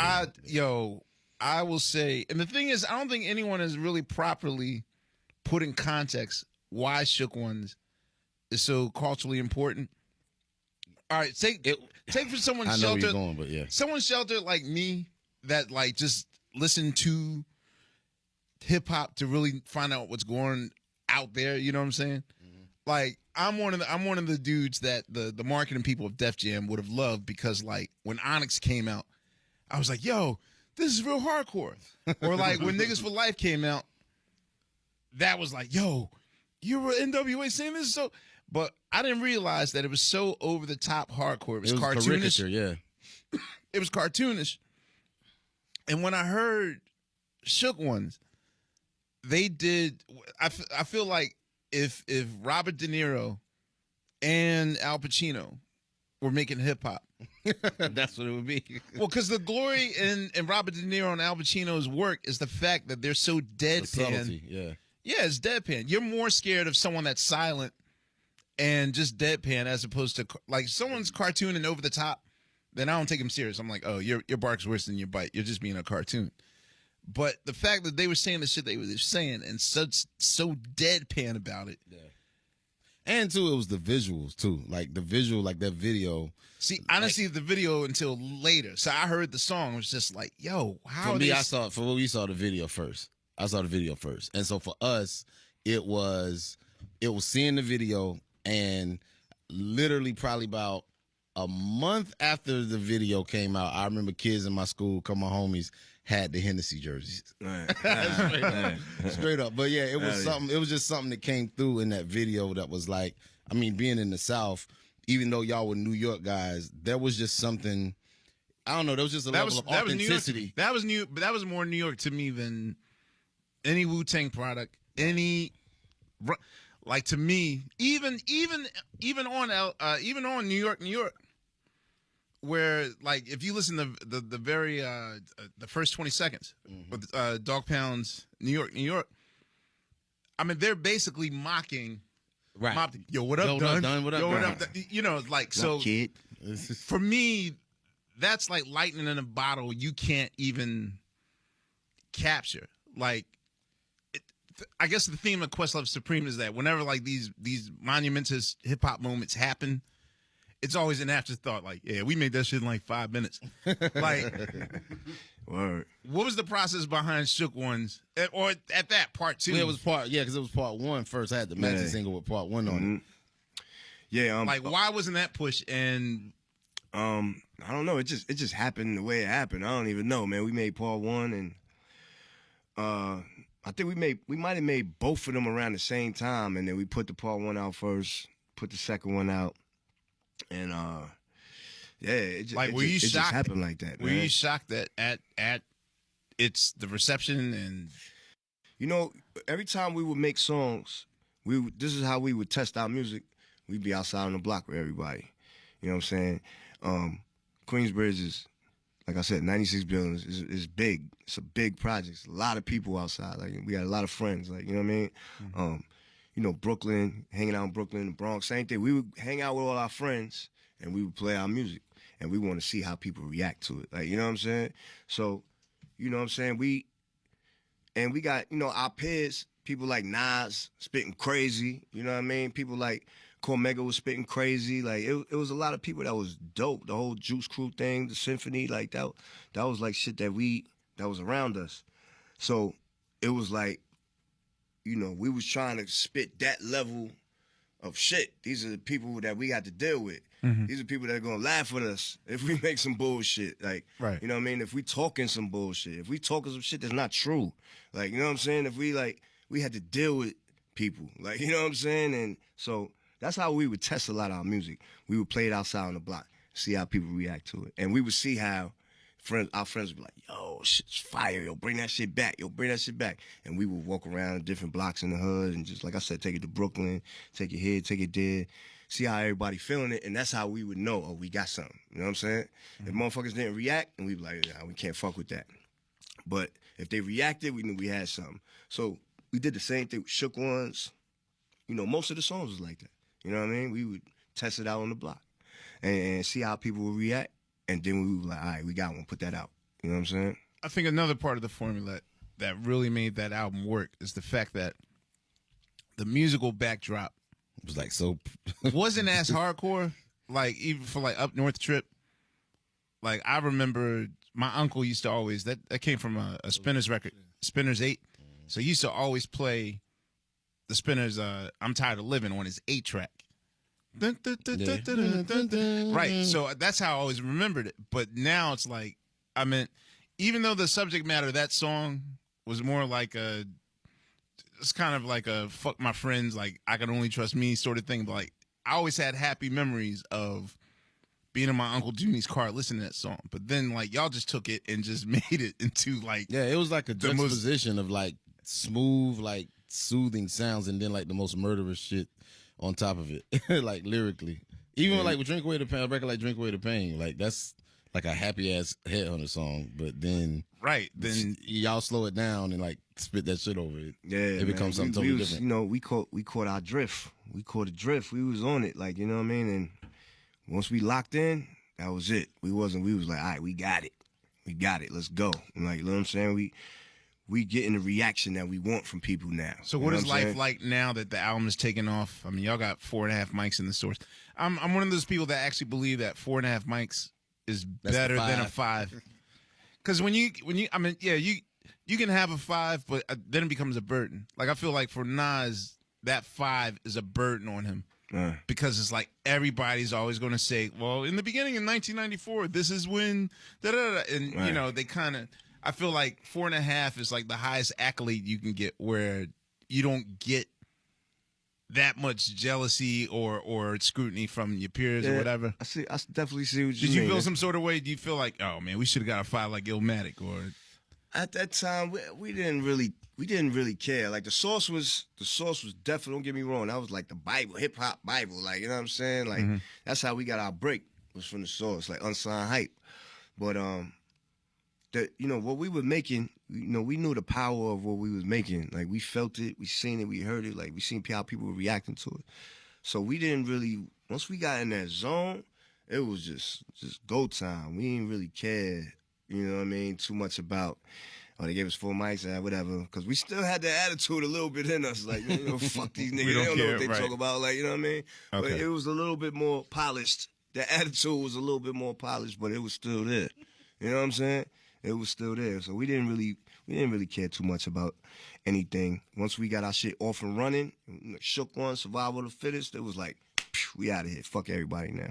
Let's just do what we do, stick to what we do, stay in the studio, stay working, just keep dropping these fucking albums, keep dropping this music. And it was just like, that was it. It was over. So now that it's more active for you, as far as the reception, and I'm sure the touring has ramped it up and just the overall activity, how are you able to deal with your health issues and still maintain a busy, like, itinerary promoting? And I was fucking up bad. I didn't even realize what I was doing to myself, because I didn't learn about health and diet until like my mid-20s. Like, you know what I'm saying? My little early to mid-20s, like, you know what I mean? So I was like, I didn't even realize what I was doing. So there wouldn't be times where, like, right before a show you might have an attack, or it's like, fuck, what do I do? There was plenty of those times, because I didn't realize that I was making myself sick. Like, we would get up in the morning and have E&J for breakfast. Like, you know. Oh, like, shit. Like, literally every day. Like, you know what I'm saying? And have St. Ides for breakfast. Like, that was our thing. Crazy. You know what I'm saying? Like, as crazy as it sounds, that's what we were doing. And why was that? Because a lot of people don't really understand sickle cell like that. So why was that, like, so bad for you? Because I learned later, I didn't know at this time, but I learned later that alcohol dehydrates, you know what I mean, your blood. It takes all the oxygen out your blood. It dries up your blood cells. So when oxygen is missing out of my blood, that's what triggers a sickle cell crisis. Like, you know what I'm saying? So you were having a lot back then and didn't even know. I didn't even realize that I'm doing it to myself. I'm thinking, because the doctor always told me all my life, you got sickle cells. Nothing you can do about it. You're not going to live past 40. You know what I'm saying? That's what they told me all my life. You know what I'm saying? There's nothing you can do about it. There's no cure. That's it. You got to deal with this shit. So do you think a part of the nihilist kind of I don't give a fuck attitude is just the fact that inside you felt maybe, well, shit, by the time I'm 40, I'm not even going to be here anyway, so let's just... It wasn't so much, I mean, maybe subconsciously that, but I never thought, like, I'm going to die when I'm 40, because that's what they said. But I used to hear that all the time. So maybe subconsciously, yeah, you know what I mean? But definitely the pain that I was going through made me off a little bit. You know what I'm saying? A little bit. What is the actual pain? Some is help, it a stomach like psychological pain? help. It's like pain in the blood. It starts like, all right, you know, blood cells around. You know what I mean? Look like a lifesaver or whatever. And when my blood is missing oxygen, when there's not enough oxygen in my blood cells change shape and it's turn into like crescent moon shapes, sickle shapes, and they start interlocking with each other like this, and it causes like chain reaction. And when they start interlocking with each other, it just builds up, and I guess creates pressure. Or I don't really. So it's like a headache, or I mean, well, not a It's like throbbing. It's like somebody took a hammer or a sledgehammer and just like boom, like you know what I mean. Wherever the pain is at, that's what it feels like. It's like crippling. Like you know what I mean. I can't even walk. I can't move. Sometimes my friends had to carry me to the hospital. Like it's crazy. It get crazy. Like so. You know what I mean? I can remember being a little baby laying in the hospital looking up at my family looking down at me. I probably was like 3 years old. You know what I'm saying? And I remember those memories, just laying in the hospital looking up at my family, being sick in the hospital. I ain't understand what was going on. I just know I'm in pain. I don't know what the fuck is happening. So this pain been with me all my life. And it definitely, had an effect on, my mentality and made me angry. I ain't believe in God. You know what I mean? Because I used to pray to why would you suffer and make the pain go away, and it's not going away. So I was like, oh, it ain't no God then. You know what I'm saying? This might be a dumb non-celebrity question, but were you ever in the same room with like T-Boz? Because I feel like y'all would have some of the same issues since y'all both were on tour a lot, and she seemed like she really went through it a lot. Yeah, we had a conversation. We were gonna do a song on my HNIC album, but she said her label wouldn't let her do a song. What's that? The You Can Never Feel My Pain joint? Yeah, she was supposed to get on that with me. I had made that song for me and her, and I flew down to Atlanta, and for her to hear it, she came to the studio and she liked it. She was like, my label's not gonna let me do it because they're not gonna let me get on a hardcore rap song. So I don't know, you know what I mean? But yeah, the sickle cell was crazy. It was a crazy thing to grow up with, and it definitely made me angry. You know what I mean? I was an angry, pissed off kid, and then my father, he didn't help all the shit he was teaching me, and you know what I'm saying? So, by the time I got to high school and I was insane. I was an insane kid. Like, you know what I'm saying? I was very fucking insane, man. And, going on tour, I didn't realize I was killing myself. Like, we would get off the plane. I'm sick. I gotta go right to the hospital. Can't even do it. Got to cancel the show. I got to perform by myself. This is when Infamous, you know what I mean? When Infamous came out, we was like touring overseas immediately when Shook Ones and all that. And I had got sick in Paris. Had to go to the hospital in Paris. I had to go, different places overseas. And I just thought it was normal because this is what I did all my life. You know what I mean? Get sick, go to the hospital, get better. After a couple weeks, come out. But when it started affecting the shows, it started affecting the money and people booking us, and you know what I mean. Did that affect your relationship with Havoc? Nah, I mean, not where he would really. be like, nah. Like, would he be on you like, yo, man, like if you do this, that's gonna mess up the money, or you know? Yeah, he didn't know. He didn't know. We just thought, I got sickle cell. I get sick. Okay. I didn't realize. You didn't connect. It's because of my diet and all this drinking, all this smoking, all this. We didn't know that. You know what I mean? So we just think P gets sick all the time. Okay. I hope he doesn't get sick tonight. I hope he doesn't get sick. You know what I mean? So after a while of the money getting fucked up and promoters scared to book us, that started making me think different. Like, all right, hold up. This is fucking up the business. I keep getting sick. What's going on? So, I started doing research and I started finding out that, like, you could control the sickle cell just, from having a proper diet. It's all about diet and what you put into your body and also your spirit and mentality, like, because once you change your mind and your spirit, it kind of has a domino effect. Everything has a domino effect. Once you start making change in your life, little things, whether it's diet or whether it's spirituality, once you start making changes, everything else, you start looking at other things. Like, hold up, all right, well, I eat clean now. I eat vegetables. All right, so what else do I need to clean up in my life? Like, you know what I mean? Oh, I need to stop this, or I need to stop hanging out with these people. They, you know what I mean? They get me in trouble. Or I need to stop thinking like this. I need to start having negative thoughts. So it's like a domino effect. So is it easy to do that? I mean, well, we didn't even get into how you guys went from Political Prophets to Mobb Deep. But even the first time I met y'all, I don't know if you remember, like, you guys did an in-store, or maybe y'all were just there, I don't know, when Do You Want More, our second album came out in Philadelphia at Tower Records. We did an in-store, like, played inside of inside of that store, and you guys were there, and I was kind of shocked. I was like, because, you know, even then for us, I guess people sort of looked at it as like alternative rap. Like, Outsiders, they kind of didn't accept us into the fold until like way later. But I was shocked. I was like, damn, Mobb Deep's here? Like, damn, okay, maybe we're doing good. Like, I know that you guys were in town that night to do Power 99 the night before. But I also noticed that y'all rolled humongous, like big. Like, how do you, if you decide, okay, maybe I need to break away, like, how do you separate yourself from church and state, if you will? I mean, you know, it's very tricky, man. It's very tricky navigating through that whole lifestyle and through that whole, like, you know what I mean, communities that we grew up in. Like, you know what I mean? It's not easy, man. You know what I'm saying? like on an average tour, how many people are rolling with y'all? Now or back then? No, back then. Back then? Back then. If we was in the States, maybe like 15, 20. Maybe it could be more. Sometimes we would drive to like Connecticut or drive to Boston or something, and we had like 15 cars with us. Ain't that And it'd be like So I 80 gotta people. So I gotta ask.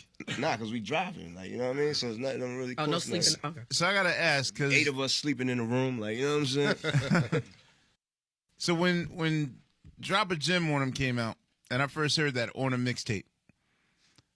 I mean, that was like at the, not even at the hype, but at the beginning of what would soon become a very unnecessary, you know, fable talking about East-West rivalry thing, which you guys were like caught dead in the middle.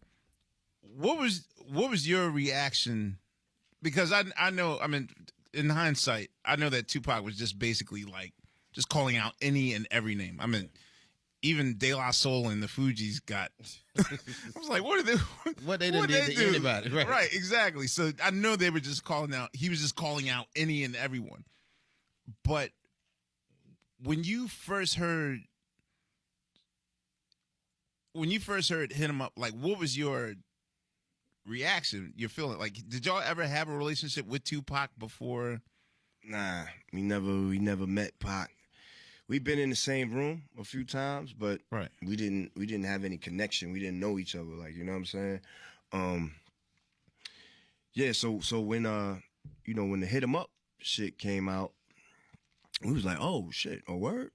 So immediately, you know, I'm already thinking like, oh, he's standing up for Snoop. Cause we just made a song going back at Snoop. And Pac is the brand new artist on Death Row. Oh, I forgot about New York. Okay. You know what I'm saying? I get it. Pac is the brand new artist on Death Row, so he feel like He let me gotta show y'all what I'm Death Row now. Look, watch out, Snoop. You know what I'm saying? Like, I'll handle these niggas for you. Right. I'm the new artist. This is my job to do this. You know what I'm saying? So that's how Pac mentality was, I think. You know what I mean? He was like, fuck that. He got to show and prove to Death Row. He's gonna hold it down. You know what I'm saying? So he went at us for Snoop. That's what I think. You know what I mean? And also, a lot of people say that on the album on Survival, one of our homies, Havoc's cousin, he says in the chorus, "Thug life, we still living it. Thug life, we still living it." Yeah. Like on the chorus. Yeah. We wasn't dissing Pac. That was just like a slang in the street, like the thug life. You know, Pac, I never even Pac probably thought. coined. Right, yeah. Pac probably coined the phrase, Right. but They it were was a words slang. before him. You know what I'm adapting it. Yeah. Yeah. So this is how we was talking, like, you know what I mean? So I heard that Pac took offense to that. You know what I mean? Because we was saying thug life, you still living it. You know what I mean? So Not knowing you just adapting what he. yeah, so Pioneered. yeah, I it wasn't get it. we wasn't even taking no shots. Right. So with drop a gem on him, it's like, you know, for most East Coast rappers, going to LA is like, yo, that's some fun shit. I mean, at least for now. Now that the smoke is little bit. cleared, you know what I mean?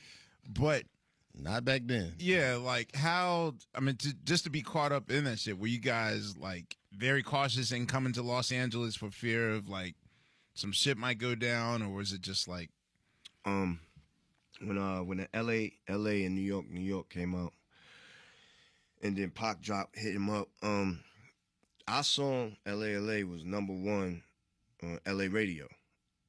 You know what I'm saying? For whatever reason, we had a big fan base in Cali early. You know what I'm saying? So we had fans out there, and the song became #1 on LA radio, and they was requesting for us to fly out there and perform it. So we would fly into LA. We would bring like all our boys with us, you know what I'm saying, and we would go perform this song. And we had the mentality like, you know, yeah, we war ready. We're going to bring our niggas with us. Something pop off, we're going to pop off. Like, you know what I'm saying? That was our mentality, like, you know what I'm saying? And we was out there performing that shit. You know what I mean? In the middle of all that. Damn. So I'm glad nothing escalated, you know? Yeah, because, you know, it can get bad anyway. LA's bad, New York is bad, like, everybody bad, like, you know what I mean? So it could have got nasty, you know what I mean? But, you know, it is what it is, man. Like, I'm just saying how it went down. Like, you know what I mean? We were performing out there, the LA record. And it felt weird, but we did it. It felt like, yeah, we was in danger, but we didn't give a fuck because we in danger back home, too. You know what I mean? When we hang out at the clubs, we hanging in the hood, our friends is getting shot. So what's the difference? Right. That was our attitude. Like, you know what I mean? What's the difference? I don't give a fuck. Let's go perform. Like, I happened to read the Source article for your solo project when you were explaining that, you know, the whole Snoop crushed the buildings line or whatever. Yeah. I mean, I got the perspective you were coming from, saying, like, basically, like, we out here on the front lines, you know, we're out here repping where we came from and that sort of thing. Right. So it's just the whole takeover situation.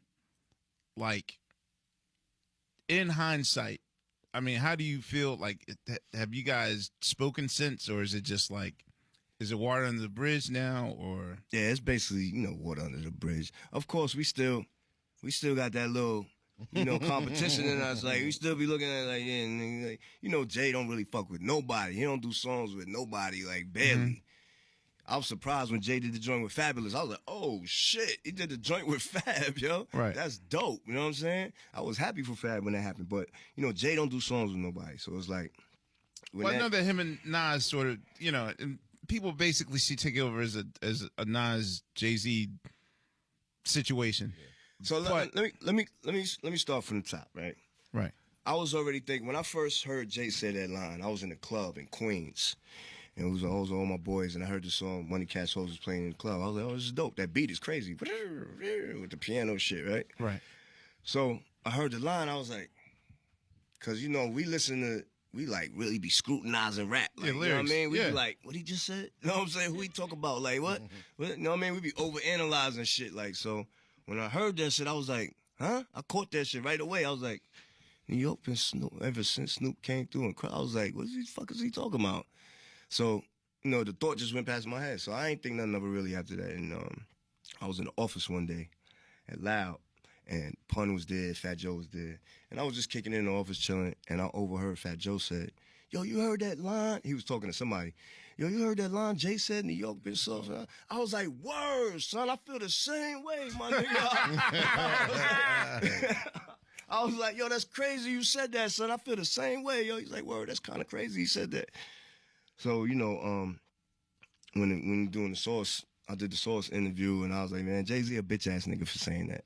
Like, how you gonna say that? Like, you know what I mean? That was some bitch-ass nigga shit to say that. Like, come on, man. Cut it out, man. Like, we was holding it down. We was out there performing. We risking our life. Like, it was serious, like, you know what I'm saying? And now you come years later saying some shit. Like, shut the fuck up. Like, you know what I'm saying? Just rap, nigga. Why are you talking about that? Right. That has nothing to do with you. Like, you know what I'm saying? Just rap, nigga. So I was pissed. And, you know, I was on my bullshit. You know what I'm saying? When I was young, I was on my bullshit. I feel you. I said something. I was like, he a bitch-ass nigga for saying that. You know what I mean? And, you know, I got the word back from Dame Daz. Dame was like, yo, Jay said, you know, he wish you just would have reached out and spoke to him instead of saying it in the magazine. I'm like, man, whatever, man. You know what I'm saying? Mm-hmm. So then I had actually had a conversation with Nas, right? Right before this article, I had a conversation with Nas. And, because Meek, what's his nigga name? Memphis Bleak. Memphis Bleak was taking shots at Nas. You know what I'm saying? Right. He was, fall, if you fall, I can help you out. Or, he was just saying little slick shit here and there. It's a line on. He was like, your life is written, who you kidding? Some shit like that, whatever. So, you know, I took offense to that. Anybody talking about Nas, I'm taking offense to it. You know what I'm saying? Like, everybody, you know, Queensbridge, like, that's the crew. That's our crew. Right. So I talked to Nas one day. I was like, yo, son. I was like, you hear these niggas? And he was like, yeah. He's like, I ain't worried about that shit, though. I was like, yo, son, man, fuck that. Let's go at these niggas, son. What's up? He like, nah, fuck the niggas, B. I'm gonna go at them niggas, man. Fuck them niggas ain't nobody. I'm like, yo, son, fuck that. Let's go at these niggas. Niggas trying to pop shit, son. You hear this shit? They popping mad shit. He's like, man, fuck, I'm telling you, man, fuck that shit, man. That shit ain't about nothing. So I'm like, all right, So you were egging him on. I'm like, yo, I'm gonna just do it by myself then. Fuck it. He was like, all right. So then, Right. you know, that's when I did the article shit. Said the shit about him, blah, blah, blah. And then he do the Summer Jam shit. You know what I'm saying? So how that happened is, Irv Gotti is cool with, with Jay. Right. And Ashanti used to go to my grandma's dance school. You know what I'm saying? Aha. Okay. And at the time, we had did a song with Vita called Burn. You know, we was like, That was my shit. Burn. Yeah, I forgot that was We was like like one of my favorite Mobb Deep joints. we was going at it with Jay. Like, we was going at it. Like, you know what I'm saying? Right. I was going at it with Jay.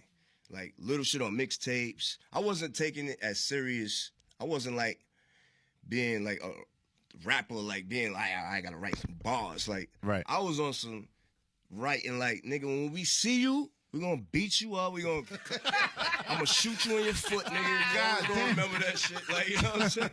Like, that was my mentality. I'm not even thinking like I gotta write immaculate bars. I gotta make an ill battle rap. Like, I'm not even thinking like that at all.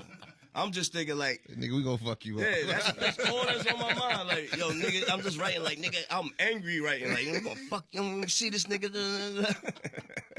So fucking, you know what I'm saying? So, we did a song with Vita called Burn. Right. And Vita signed, to Irv Gotti. So it's time to shoot the video for Burn. And, Burn is getting a lot of play. Flex is playing the shit out of this record. It becomes a hit. And we time to shoot the video. We holla at, and we get a word from Vita that she can't do the video. So I called her because I was like, me and Vita was kicking it. You know what I'm saying? So I had a number. I called her. I'm like, yo, what's going on? She like, yo, P, let me tell you. She was like, Irv told me I can't do the video because Jay, was like, yo, don't let her do that.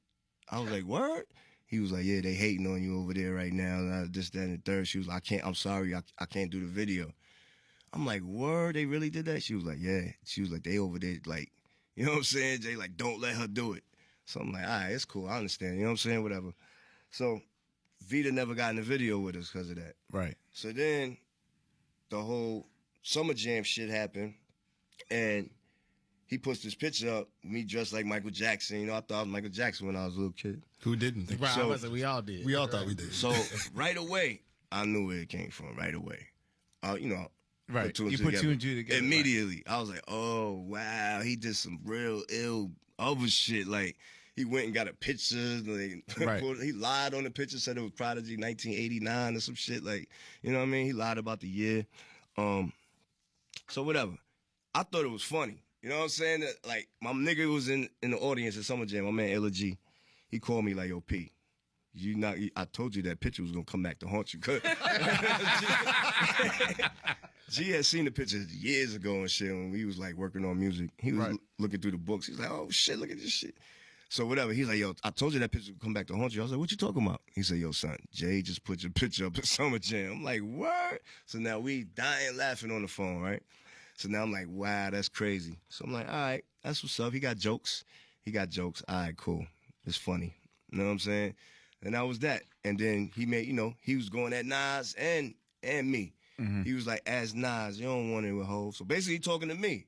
You know what I'm saying? Like, as Nas, you don't want it with Hov. This, that. I got money stacks bigger than you and all this shit. He talk about me the whole song. You know what I'm saying? Right. He took a little jab at Nas, but he's talking about me the whole song. So now I'm like, all right, this is it. Fuck that. It's war now. It's on. Like, goddamn it. You know what I'm saying? Fuck this shit. Fuck this nigga.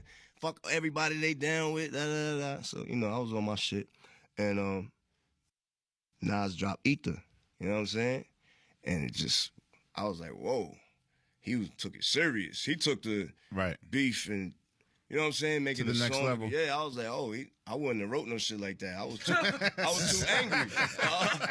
was just mad. I wanted to catch this nigga like and do something to him. Like, you know what I'm saying? Did you ever talk to Nas after he did either about that? Because like he changed his mind, and then he changed his mind to a major extent. So what was he thinking? Was it that he got mad for the attack on you, or the mad for the attack on him? I think Nas did eat the. Well, he also had to defend his title. Yeah. I think Nas did eat and the song called Build and Destroy. Number one, because Jay mentioned his name, so he like, all right, now fuck that. And plus, me and Nas was already talking about. I was like, yo, let's go at these niggas, like, you know what I'm saying? But now, I guess he heard that song and that drew the line. He was like, man, fuck that. So he made a song called Build and Destroy also at that same time, and he shitted on me, talking about yo, Prodigy get robbed and all that. He was talking about Nas was saying some things that he doesn't have no idea what really happened. He thinks he knows, but he really doesn't know. So he was talking about I got robbed, just standing third, and and at the end of the song, he apologized to me. Like, yo, P, At the end of the song? Yo, P, I love you, man. Just get away from them fake ass niggas. That's what he say on the song. Like, you know what I'm saying? After he just shitted on me the whole fucking verse. Like, you know what I'm saying?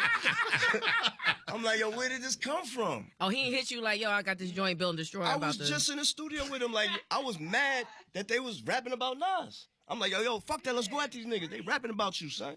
You know what I'm saying? And now he got a song dissing me. Right. I'm like, where did this come from? I don't have no beef with Nas. I hate to ask this. What album is that on? Nah, it was on. Was it Stillmatic? I think Build and Destroy was on Stillmatic. Really? I think. I gotta re-listen. We had to look So it then up, but, I found out that Nas was mad at me because I did a song with Cormega, right? And I didn't when I did the which song is with one Mega, of my favorite fucking Mobb Deep songs on Murder Music, right? The joint on. No. It was one of Mega songs. Oh, okay. When I did the song with Cormega, he didn't have a verse on it. It was just a beat. I went, wrote my verse to it. I left. When he puts the song out, he writes his whole verse dissing Nas. Oh. So I didn't know that. Kind of a 4, 3, 2, 1 situation. You know what I'm saying? I didn't know that. So then I found out later, that's why Nas, I guess he thought my verse was about him because he heard, that's far from the truth. You know what I'm saying? I never So had did no problem Nas with eventually find out that I guess Cormega changed his verse without you even knowing? I guess years later, after me being vocal about it and talking about it. Y'all like, are I mean, bad communicators. That's why I wrote the book, because the story is so much complex pieces to everything. I want people to understand how everything transpired and how it went down Without communicating. That was one of the main reasons I wrote that book. And plus, I looked at it like, this is my youth. I'm a grown man now. That book is my youth. Mm-hmm. That's my youth. That's me growing up. Right. I'm a grown man now. I'm not like that no more. You know what I mean? I was very hard-headed and ignorant and on my bullshit. And I grew up. So I was like, no, you know what? I'm going to write a book. And I'm going to just like, I'm going to explain how I grew up, and I'm going to explain certain situations for people so they can understand why this happened. How did that happen? How did you know what I'm saying? Like, it was so many questions, and I'm sure the fans want to know, why is y'all beefing? How did this start? That was the main reason I wrote this book, because I want people to have a clear picture of how it actually went down. Like, So do y'all pick up phones now? Oh, yeah, I see Nas every now and again. I just seen him recently at New York Fashion Week. We kicked it, like, you know what I'm saying? And we were talking about doing some new music together, so we cool. I don't got no problem with Nas. We never really had a problem. I was going to say, how come, like, a Queensbridge, like, just summit meeting album never went down? Like, in my head, y'all could have been, It's too many, it's too many egos. There's too many people, like. Just thinking, like, Mobb Deep, Nas,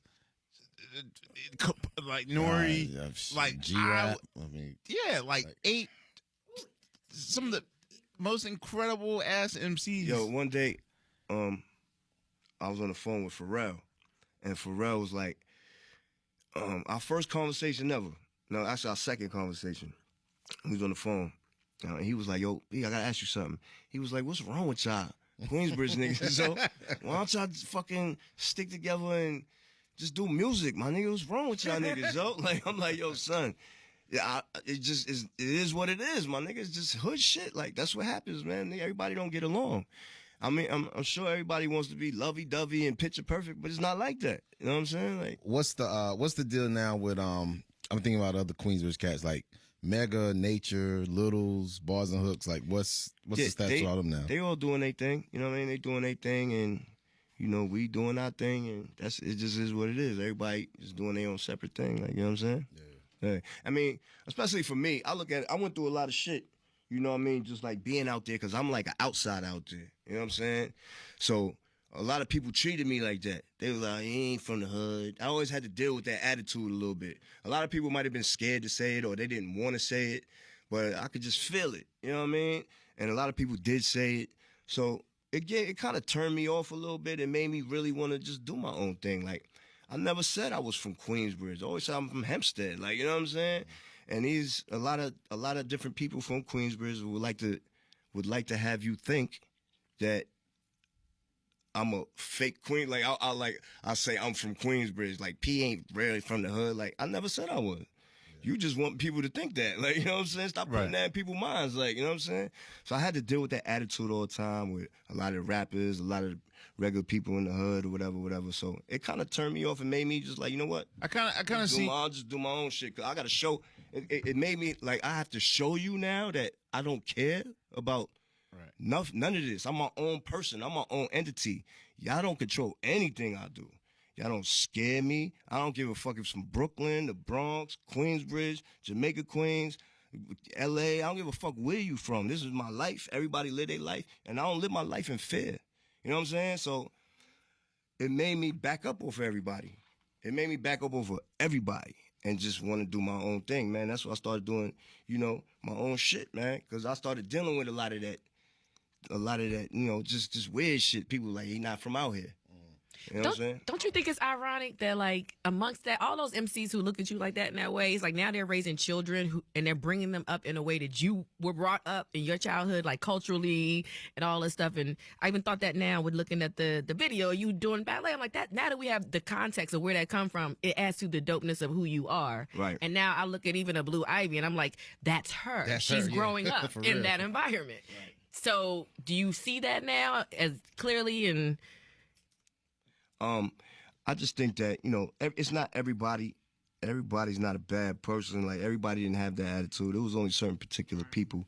And, yeah, I mean, it just is what it is, man. I'm me, man. You know what I'm saying? And I'm the type of person, I was trying to get everybody together. And, you know, I'm that type of person. I'm like, yo, all right, come on, you gonna rap. We made Noid and Twin and everybody rap. Like, you know what I'm saying? We was like, nah, you gonna rap, nigga. And Noid like, I don't want to sell drugs. I don't want to rap. Like, you know what I'm saying? He's like, no, come to the studio with us. Come on. You gonna rap, son. You know what I'm saying? I used to help Noid write his shit. You know what I'm saying? And we used to all help each other. You know what I'm saying? And then it was just like, you know what I'm saying? I'm that type of person to try to, you know, keep the team strong and keep everybody together. I shot a movie for Queensbridge, you know what I mean, called Murder Music. I put everybody's in the movie. Nas, everybody's in that motherfucker. Like, you know what I'm saying? That's the type of person I am. You know what I'm saying? Like, I try to do shit the right way, get it together. And then you got niggas that's haters. They don't want to see that. Like, they like, P ain't even from out here. Why is P doing that? I should be doing that. they shouldn't matter. You know what I'm saying? Like, All right, so you're listening to Questlove Supreme. We're into our last hour. Prodigy of Mobb Deep and Kathy Landoli, journalist and co-author of Prodigy's latest book, Commissary Kitchen, My Infamous Prison Cookbook. So I feel like your journey is probably, you of anyone has had a kind of a parallel journey to that of like Malcolm X, where like you had your Detroit Red experience. Literally, Detroit Red. Right. Oh, damn, that's right. It didn't even hit me. Yeah, like you had your Malcolm Little Detroit Red experience, and then in 2008, when you had to do your bid, you know, you said and that really changed you. yeah, that just saved my life. Yeah, explain that, because what I want to know, and I'm trying to ask in a way, because I know a lot of people have a tendency, especially in the press, they have a tendency to like fetishize Jail. yeah, like, or just like people that had experience. So tell me what it was like or whatever. But I'm personally curious, like, to be a celebrity going into that environment, like, what is your first day like when you're going there? All right, let me just back up a little bit and say, because I always think of shit. I always think about people comments when they, hear the podcast or like people what they say. And a lot of people like to say, like, why is he talking about all this? It's over. It's in the past. Like, why you keep saying this? Like, because this is the questions I'm being asked.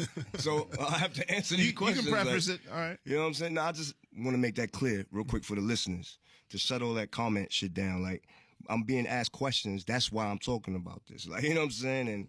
And I wrote a book about my life and my youth. In my book, it talks about all these things. And, you know what I mean? That's my past. I'm a grown man now. You know what I'm saying? So I put my youth out there for the people so they could see all the fucked up shit and how I grew up and all the fucked up shit that I did and been through and, you know what I mean? All the good shit and what got me to this point. So that's why I did this book. That's why I do these interviews and talk about past things a lot, because these are questions that people ask and they want to know the answers to. So when I got locked up, it was the best thing that happened to me, because at this time I was dealing with a lot of hatred coming from certain people from Queensbridge. You know what I mean? Certain people from, wherever, but mostly from Queensbridge. A couple individuals that I had a few problems with that they just didn't like me. Wait, can I ask a quick question?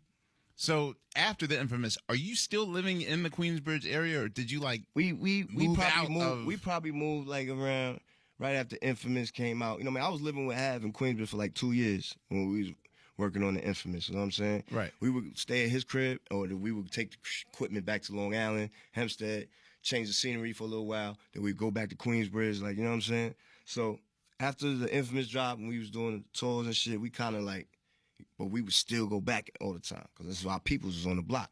You know what I mean? And we grew up with the mentality, you don't shit on your people. You always take care of your people. Like, you know what I mean? You don't run away from problems. You don't run away from anything. You deal with it. You face it. You know what I mean? And you deal with the shit. That's how we grew up. So that's why I was still there in these communities dealing with my peoples that I grew up with, my peers. Because I'm not the type of person that's going to run away from shit that I got to deal with. Like, you know what I'm saying? So we were just learning how to navigate being celebrity and all that shit. And so it was never awkward going back there, even though you're obviously established as a celebrity rapper. And nah, because that was just like home base. That was like the block. You know what I'm saying? We go to the block, have fun, like drink all night. I used to fall asleep on the bench, wake up in the morning, little kids going to school. You know what I'm saying? Like, I'm bent waking up, like, oh shit, like, you know what I mean? So it's just like that was the block. That's why our friends is at. We made something monumental from this block. We created Infamous, Mobb Deep. We created all this shit. So this is our shit. This is our people. Like, this is our home team. So that's how our mentality was. But after a while, we deal with a lot of jealousy. People be like, well, he coming around here with a jury on. He ain't from out here. Right. Oh, nigga rapping about my life. Why you rapping about my life? Like, that's what they like to say. Like, you know what I'm saying? You rapping about my life. Everybody likes to say that. That's so crazy. But anyway, I was dealing with people that didn't grow up with me. Havoc grew up with all these people. All up in Noy, Twin, they grew up with all these niggas. I didn't grow up with these people. You know what I'm saying? So they don't know me. I don't really know them. We figuring out each other. I'm seeing who scared, who not, who's putting pressure on people, who doing this. I'm like, oh, word, that's how these niggas get down. I'm like, word, that's how it is out here in the world. Like, you know what I'm saying? I'm learning. I'm a kid still. Like, I'm learning as I go. And, we got to the point where we was just dealing with a lot of jealousy, and we had to click up. We had to strap up. Like, you know what I mean? It's on. Like, we had to strap up. Like, we got beef with niggas that shoot people. You know what I'm saying? Like, these niggas shoot people. Like, and that's it. So they cut people, shoot people. Like, that's what we was dealing with. So I'm protecting myself. You know what I mean? I would carry a hammer. I'm not out doing no harm to nobody. You know what I mean? At this point in my life, I'm just protecting myself. So, it just got bad, man. It got to the point where, I started just losing it, man. Like, you know what I'm saying? So much negative thoughts. So much all the time, just ready to shoot somebody. Every time I get out my car and walk into my crib or walk wherever, I'm like, all right, is somebody going to try to run up on my car or like, be in the bushes or like, I'm on point. Like, you know what I'm saying? Like, certain shit that we used to do to people back in the days. We was bad kids. Like, we was bad growing up in high school. You feel like karma would come back? Yeah, we was foul niggas. We was doing foul shit to people. Like, we was robbing people, doing foul, young shit. Right. So I got the mentality already, like, that's how niggas get down. And I'm not going to let that happen to me. So I'm like, carrying guns. I'm dealing with this mentality all the time. And that shit rots your fucking brain and your spirit. That shit rots. You keep thinking like that and keep living like that and moving like that, it just takes away from your spirit, man. It just makes you a foul person after a while. Like, you know what I mean? Because you dealing with all this negativity and people saying they're going to do this to me when they see me and making threats. And then I got to stand up for myself. Like, nigga, you ain't doing nothing when you see me. Like, you know what I'm saying? And that's just what it was. So, unfortunately, this is the crazy life that I was growing up living in, and the shit that I had to deal with. And it got to the point where, I was just out of control, man. Smoking mad weed, just drinking heavily. Like, I already learned that shit fucks up my sickle cell when I do that. But I was so angry and just wanting to hurt somebody, just always, like, trigger finger itchy, like, ready to show a nigga, like, don't play with me. Like, I'm just I'm going about my business, doing my music, I'm making my money. Don't come over here playing with my life. You know what I'm saying? Because you're going to find out what happens. So this is my mentality every day. And that's just started to, like I said, it started to rot away in my spirit, my brain, and everything was just like, it felt disgusting. And I didn't realize how disgusting it was until I got caught with the gun in my car and got locked up. And I just started thinking about everything. Like, damn, just living that life and just not thinking and being young-minded. And it was just bad. It wasn't good, man. I was gonna eventually get killed, or I was gonna kill somebody or hurt out, and I would have went to jail. One or the other was definitely gonna happen. That was definitely for sure, 1,000% gonna happen. Eventually, if I didn't go to jail, you know what I'm saying? It was like serious. And it's sad to say it's like that. You know what I mean? And I know a lot of people will listen to this interview, like I say on the album, like, you know what I mean? Pete think he tough. Pete talking tough. Nah, you real. I don't think it's tough. But I like to address the people that think that so they can hear me say that. So save your little P think he tough comment because I'm already ahead of you, dog. I know that's what you're thinking. I doubt our nerd-ass listeners will be. We have a bunch of nerds listening to our shit. So some people, they hear that and they be like, oh, this guy think he's talking tough. He's trying to portray his life. There's something that's not.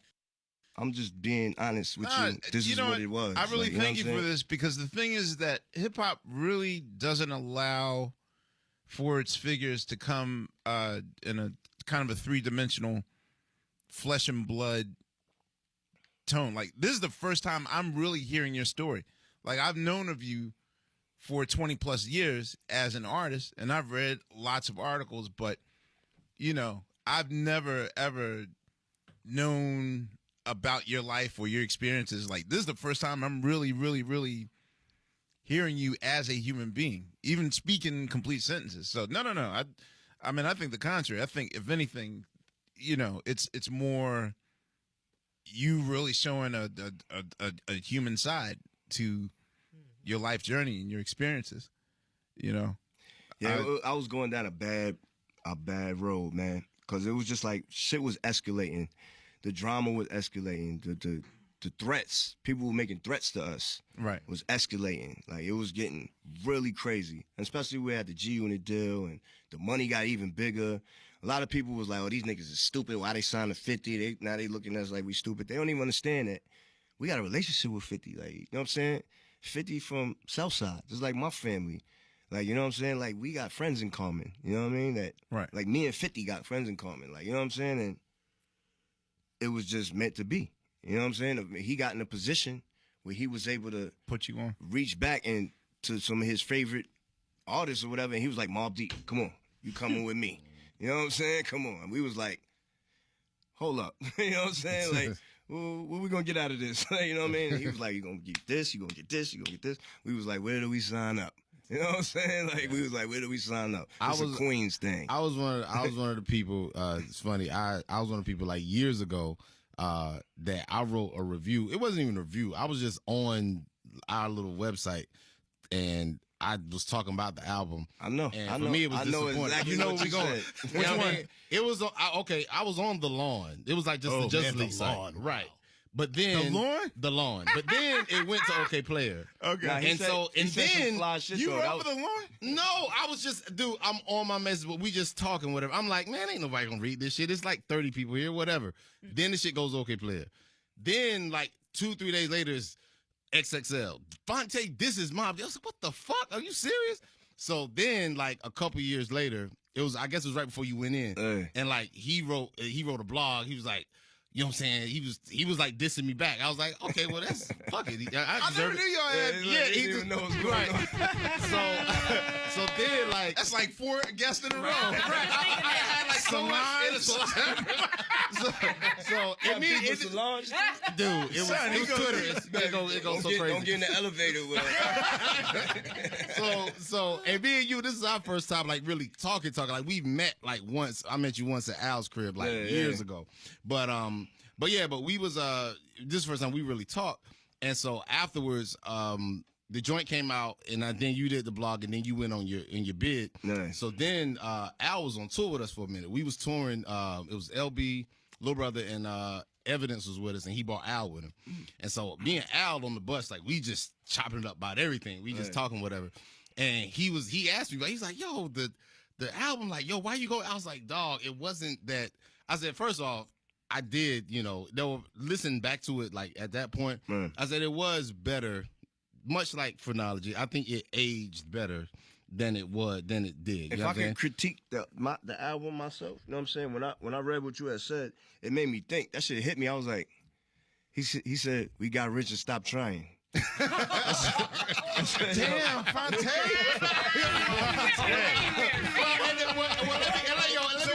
So wait, when I suggested yesterday, oh, Prodigy gonna be on the show, your first thought was I was like, Prodigy. I was like, yeah, okay, but I knew it wasn't gonna be nothing. I mean, You y'all. usually preface if it's real beef. Yeah, You didn't nah, come on. Nah, that ain't- But the that thing ain't- was, that ain't I was just like, It's not yo, like my beef with Q-Tip. right? It ain't like that. That could have been real. But when you said that, it made me think, like, and being locked up, that shit just made me think about everything. It made me think about life, decisions that we were making, just everything. Because, I'm sitting there without nothing else to do but think. So I'm not just thinking about my whole life and decisions we made, business decisions. And then I read that, and I would listen to the album and hear other people talk about, it was mad we signed a G Unit. But you were coming from a different perspective. There was other people that was like, just mad we signed a G Unit. They like, y'all Mobb Deep. Yo, I was on 8th Street one day, and this old black lady, she had to be like 70 years old. She seen me. She was like, Prodigy? no. I was like, yeah. She was like, yo, why the fuck y'all signed a G Unit? I said, oh, shit. Man, that shit shocked the hell out of me. I was like, yo. She was like, y'all Mobb Deep. Y'all supposed to be just Mobb Deep. You don't sign to nobody else. I'm like, yo, it's just a business move. Like, 50 to homie. Like, it's a Queens thing. She was like, nah. She was upset about that I think that's what it was as a fan. I thought it made sense. For me, because I thought he was from Queens, they from Queens, he looking out. I got that. I guess just for me at that time as a fan, I mean, granted, this is 10 years ago. You know what I mean? We all have grown or whatever since then. But my thing was, because y'all was coming off the free agents joint. Right. And that was my shit. I was like, yo. Actually, we was coming off America's Nightmare. America's Nightmare. Yeah. Was it? Yeah, on Jive. Yeah, that's right. It was Jive. That's right. It was. Because we went from Jive to G Unit. The science joint. Yeah, I love that shit. Yeah. And so with that, I was just like, I mean, the stuff that y'all was doing with Alchemist, particularly like you and Alchemist, just the chemistry y'all had and still have, like with Return of the Mac and shit. I was like, yo, they just do that. I'm like, man. So for me, just coming from that perspective, where I said that got rich stop trying, I was just like, man, like. To me, it just felt like I understood on paper and like business wise why it worked. Right. But just to me, just as a true hardcore fan, I was just like, man, I think they could have just did them. When I thought about it, I was like, you was right. Wow. Because I'm sitting there listening to I examined that album, that G Unit album we did so much, and what I got out of it is when I was in jail. When I was just like listening to it and trying to figure out why people were saying things that they were saying, and I was like, okay. The first thing that I noticed that it was too much G Unit on the album. They was on almost every song, I didn't realize that while we're making it. We were just having fun. Like, oh, shit, hey, come on, do this. Oh, Buck, come on, Buck, get on this song. You know what I mean? Yo, Banks, get on this one. Like, you know what I'm saying? We're not even thinking, like, we just, like, having fun moving. So, but, you know, being in jail, sitting there with nothing to do, I'm just, like, listening, analyzing the album. I'm like, oh, okay, they on too many songs. Not only that, but it was too many, like, beats from like outsiders that wasn't really like Mobb Deep sounding beats, you know what I mean? But we didn't realize that while we sitting there making it. We was like so caught up on G5, going on tour with M. We like, you know, we were just living a high life, like, you know what I'm saying? Like we was already used to, you know, having fun, living that life on the road. But now it was just like living that life on steroids, like, you know what I'm saying, with the Interscope money now and the big budget and the private jets and the arenas every night, like, you know what I mean? So we was just lost, man. Like we was lost at that point, like, you know what I mean? And I was officially lost because I already got the attitude, like, I gotta defend myself. Like, there's mad threats going on. So the threats is even higher now because they know we got bread. They know we, you know, 50, I bought a bulletproof truck. I'm like, these niggas, you know what I'm saying? I'm like, 50 moving right. I'm about to do the same thing because we getting threats like that. And we kind of got beef with, like, the same niggas almost, like, you know what I mean? So it was like, you know, I just wasn't living right. So not living right, plus access to all of that, you know, money and high life, it was just like a recipe for disaster. You know what I'm saying? I was gone. I was gone, dog. You know what I mean? Like I was gone. So I had to get locked up. That first week or the first day, like, is the goal just to be under the radar and do your time, or like for people that are notable and doing time? Is there a thing where the judge is like, okay, I know, because I know in Tupac's case, they gladly threw him in Gym Pop. Like, all right, you go to Gym Pop, no protection. You know what I'm saying? So is it a thing where, like, what is your goal or what is your thought mentality that first week there? Especially with your condition, which leads to the book, which... When I got locked up, when I realized I had to go to jail and serve, you know, 3.5 years, and I got locked up, I was like, all right, let me deal with this. I got to do this time. You know what I'm saying? And I went in there with the attitude, like, you know, I don't want to make friends. Like you said, fly under the radar, do my time, get the fuck out of there, get my shit. And I went in there with the mentality to get my shit together. Because I already knew what my problem was. I already knew what the downfall was as far as, like, the street shit I was going through in my health and just my spirituality. My spirit wasn't right. You know what I mean? So I went in there with the plans to get my spirit together, get my body together, get my health in order, and try to come out a better person. So I really went in there and went to school I went to school to learn myself. How much time did you have to prepare from the time that you're sentenced to the time that you're going in? Because I know that you have a family to take care of and that sort of thing. So it was about maybe a few months, like 3-4 months maybe. Okay. You know what I mean? And yeah, I went in there with the attitude like I'm going in here to get my shit together. I'm gonna learn. I'm gonna discipline myself as far as diet, as far as you know, just spirituality, my thoughts. You know what I mean? I started reading a lot of books on, you know, your thought patterns, and you know, if you have negative thoughts, change it immediately into something positive. And when you practice that, it becomes normal. You know what I'm saying? Once you practice getting rid of negative thoughts, as soon as you think it becomes normal.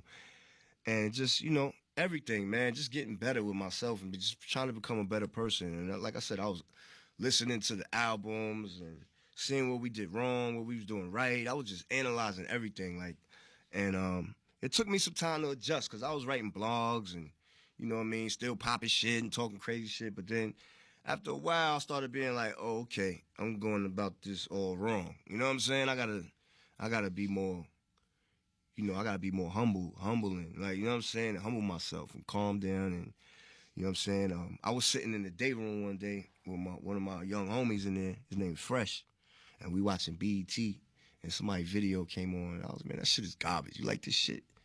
He was like, yo, P, why you say everything is garbage when you hear it? Like give people a chance, son. He's like, why you don't give nobody a chance? Like, when he said he was dead serious and said it just like that. Now he made me look at myself. I never thought about that. I was like, damn, you right. Like I was like, you right. He was like, yo, the dude just trying to get his money, my nigga. Like everybody, not the same. Everybody got different tastes. Just let that man get his money. Like stop shitting on everybody. Like you know what I'm saying? And that shit changed me. I was like, oh, I was like, I never thought of it like that. Nobody ever said that to me before. You know what I'm saying? They were just letting me be me. No one challenged you. Right. They never said, yo, what's wrong with you? Shit, like, why you shut the fuck up? Like, you know what I'm saying? Let the man get his money. Like, you know what I'm saying? And it made me look at myself. I felt stupid when he said that. You know what I mean? I was like, damn, I had the wrong attitude this whole time. You know what I'm saying? Now, how does someone survive in that system with dietary restrictions?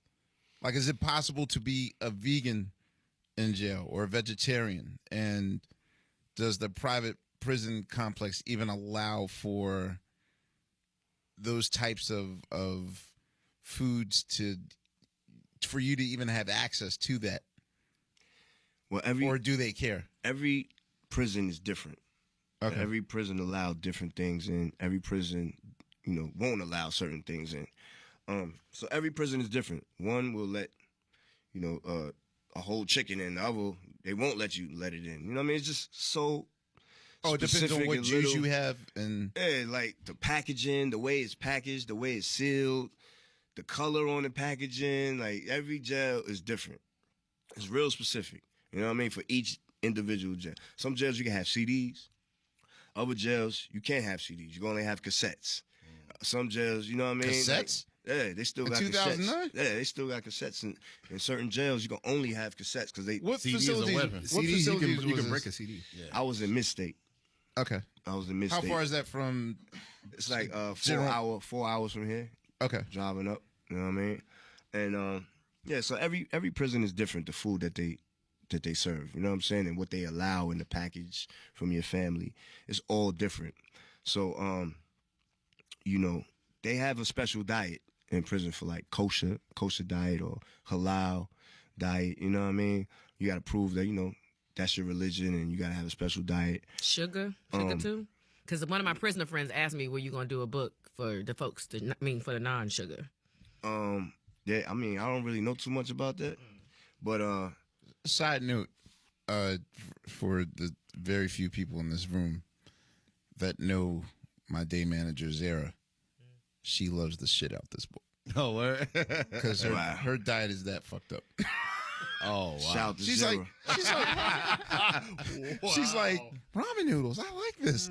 This is- like she saw it as like college survival food. I'm like, not quite. Nah, Oh, right, yeah, somebody not quite not forced college. to eat the shit. Okay. No, Yes. right, Oh, it's yeah. like hipster. That's cute. Zara's, Yeah. Zara, no, I mean, well, she's the type of person that it actually, yes, she looked at it and was like, I'll take this. Oh, this is so cute. Exactly. It's from prison though. But yeah, so and bringing Kathy into this, how are you? Hey, I'm glad you're here. Forgot she was here. So what? thanks, Bill. So what is the research process in trying these recipes out that you made in the book, and I guess the trial and error of it all? Like, how do you even, I guess, with very little instruments or tools, it becomes, creativity is your best instrument. So how do you test these things out to see what works and what doesn't work? Well, there's two like completely different parts of the cookbook. There's the stuff that P always cooked, and then there's the stuff that most people in prison cook. So, So were you allowed special? no, he just chose. Like, see, the thing that's pretty interesting about the Commissary Kitchen cookbook is everything that was cooked was what you could purchase in commissary. But P had been through, 5 different prisons in 3 years? Because he always had to have an infirmary, like, nearby. So, he was moved. But I think he spent the longest at Mid-State, right? Yeah. Yep. So, in doing that research, I went through the commissary that was available at Mid-State to know what some of those items were. And then, So what's a typical meal? What's a typical breakfast? well, a typical breakfast at Chow is different from, because, they would give, breakfast would be at 6, right? Lunch would be at 10. 6 a.m. Yeah. So you got to wake up at 5. What was it like quarter to 6? Maybe like 6:30. 6:30. Breakfast, and they go to yard at like 7. Yeah, lunch would be at 10. 4 o'clock was dinner, and you were done. So when you had, Jesus Christ. yeah, so when it came to the commissary, that was the thing that people used to fill them up for the rest of the day. Right. So if your family doesn't have a lot of money to fill the commissary, that's where you get those traditional prison meals, like mashing up Cheetos and pouring chili on them, because those are the cheapest things in commissary. Okay. And also there's a pound limitation to what like family could mail you as well. And P would make most of that those deliveries of nothing but canned vegetables, but because they're in a can, they weigh more. So it wasn't like he was able to get like tons of spinach, because he would mostly get spinach delivered like that. But it's by can, so they're Cans are allowed, Yeah. yeah. You can have cans. even though the potential of that being a weapon. Or, Well, you the could, can- You could use the top as a razor. Yeah, as a knife too. No, but you oh, can get okay. it taken It's away. so stupid. They won't allow CDs, but you can have a can. okay. Yeah, so in going through this book, when we were going through some of the recipes that P actually made, there was just this whole other part that I feel is like this voyeuristic culture of people wanting to know about those kinds of traditional prison meals. And in doing that research and seeing some of those things, and the thing that I thought was really important about putting it in the book was, on P's first day, he had food poisoning because one of the inmates wanted to make him a welcome meal, which was one of those traditional prison dishes. But P's stomach obviously wasn't trained to that. It's like going to Mexico and drinking the water, Right. What meal was it Prison- for our listeners out there? Prison Surprise, which is Jack Mac, mashed up Cheetos to make a cheese sauce, poured over like ramen, right? It was something like that. And by the end of the night, he had an IV in his arm. So because, he wasn't used to eating. And I mean, the thing is... I woke up sweating, bullets, throwing up. It fucked me up, yeah. Yeah, and you learn about certain things in doing this research where, like, for example, they only give you fruit punch and iced tea, but if you want water, they give you an empty jug and you have to go get it. So it's like if you want to lead a healthy lifestyle, you have to actively pursue it in prison. So there's also, there's this... there's prison tea that a lot of inmates drink, which is just simply a ramen packet in water. And the average ramen packet has like 7,500 milligrams of sodium. Yeah. So you're drinking like that. bouillon, salt water. That's prison tea. It's called prison tea. And How are you able to cook the food on your own in your cell? Like, are you allowed? no, there's a common area where there's a microwave and a toaster oven. Okay. That's why so many of these meals are so simple, which is why so many people in dorms would gravitate toward it because of just the availability of those just two devices and a couple of other things. So, but in doing the research, you really learn the way the prison system kind of controls the situation. And, for me, the reason why I even, I was part of this project was over like, the 10, 15 years that I've been a rap journalist, I've had this kind of like unique privilege of speaking to a lot of artists right when they get out of prison. And I spoke with P, like right when he got out, but I also spoke with Boosie. And come to find out... Boosie's diabetic, right? Yeah, but he had also cancer. Oh, shit. So Whoa, I know that. I believe it was kidney cancer. So, and they blamed it on the lean, but... I started to you start putting two and two together, how people can enter somewhat healthy and leave like completely a mess. And, in talking with P about it, like literally when he got out and he was just telling me these stories, and I'll never forget, it was one of your guys gave me one of the cassettes that were available in prison. It was Jadakiss, The Last Kiss, and like a prison catalog. And he's like, yeah, this is what's available. So, I was just like going through what was available, and I'm like, how can anyone survive on this stuff? So, when we were putting this together and you just look at the nutritional information, and then I started to dig even deeper and you look at what was available in like the UK in the 50s. A typical prison meal was like prime rib, and like mashed potatoes and glazed carrots. That was like a typical prison meal. I'm not even eating that good now. Yeah, and you see what happens over the years, and especially as it made its way, to this country, and like what was available. I mean, even in the past, what was available here was so fundamentally different than what's available now. And when we were touring this book, the biggest prison strike in history was happening. So it was kind of like this perfect storm, but it was also pretty funny because some of the stuff that we were discussing, like we didn't make it too politically heavy, but if you start to read about some of these recipes and what's available and all this other stuff, you can kind of put two and two together and be like, oh, they're trying to kill you in there, Well, the book did get banned in some prisons. Well, it got banned in California because... Oh, shit. Yeah, but they said it was because there was a hooch recipe. Like who doesn't know how to make hooch at this point? But... and I think there's also parts, especially when it comes to pop culture, the way people like glamorize prison, especially because of Orange is the New Black, and just make it seem like this like cool place for camaraderie. And there is some of that in the book, because some of that is true, but there's also something real. I mean, there's an episode of Orange is the New Black where they use the prison packets for currency so that they could season their food, but it's like, yeah, but the sodium, or there's a joke that one of the inmates pretends to be Jewish. She converts. Yeah, so she can, so she can have a kosher meal. But because the kosher meal is the only meal that actually has fresh vegetables in it. So, there's things that they put in there that I think it's pretty cool, but if you don't do your research on why those things are even incorporated into those episodes or whatever, you don't really understand what's going on. So, I mean, the kosher meals are like amazing in prison, and the only fresh thing that in Peace Facility you were allowed to have was an apple. Damn, not even celery, like a banana. some celery sticks, And carrot sticks. Until the day that you raided Little Pun's cabinet. We raided the CEO, the correction officer's refrigerator. Little Pun. Yeah, they used to call him Little Pun because he looked like Big Pun, the little guy, like a little version. Like but he would eat the inmates' food. Like he would come in there and he would eat their meals. Like why? He would eat the chow. Is there someone to be an advocate for better health? There's some chefs that I know in California that are now leaving their respective. I mean, these are like Michelin level chefs, James Beard chefs that kind of felt in a moral way it was immoral for them to learn fine cuisine and then charge people $2,000 to eat it.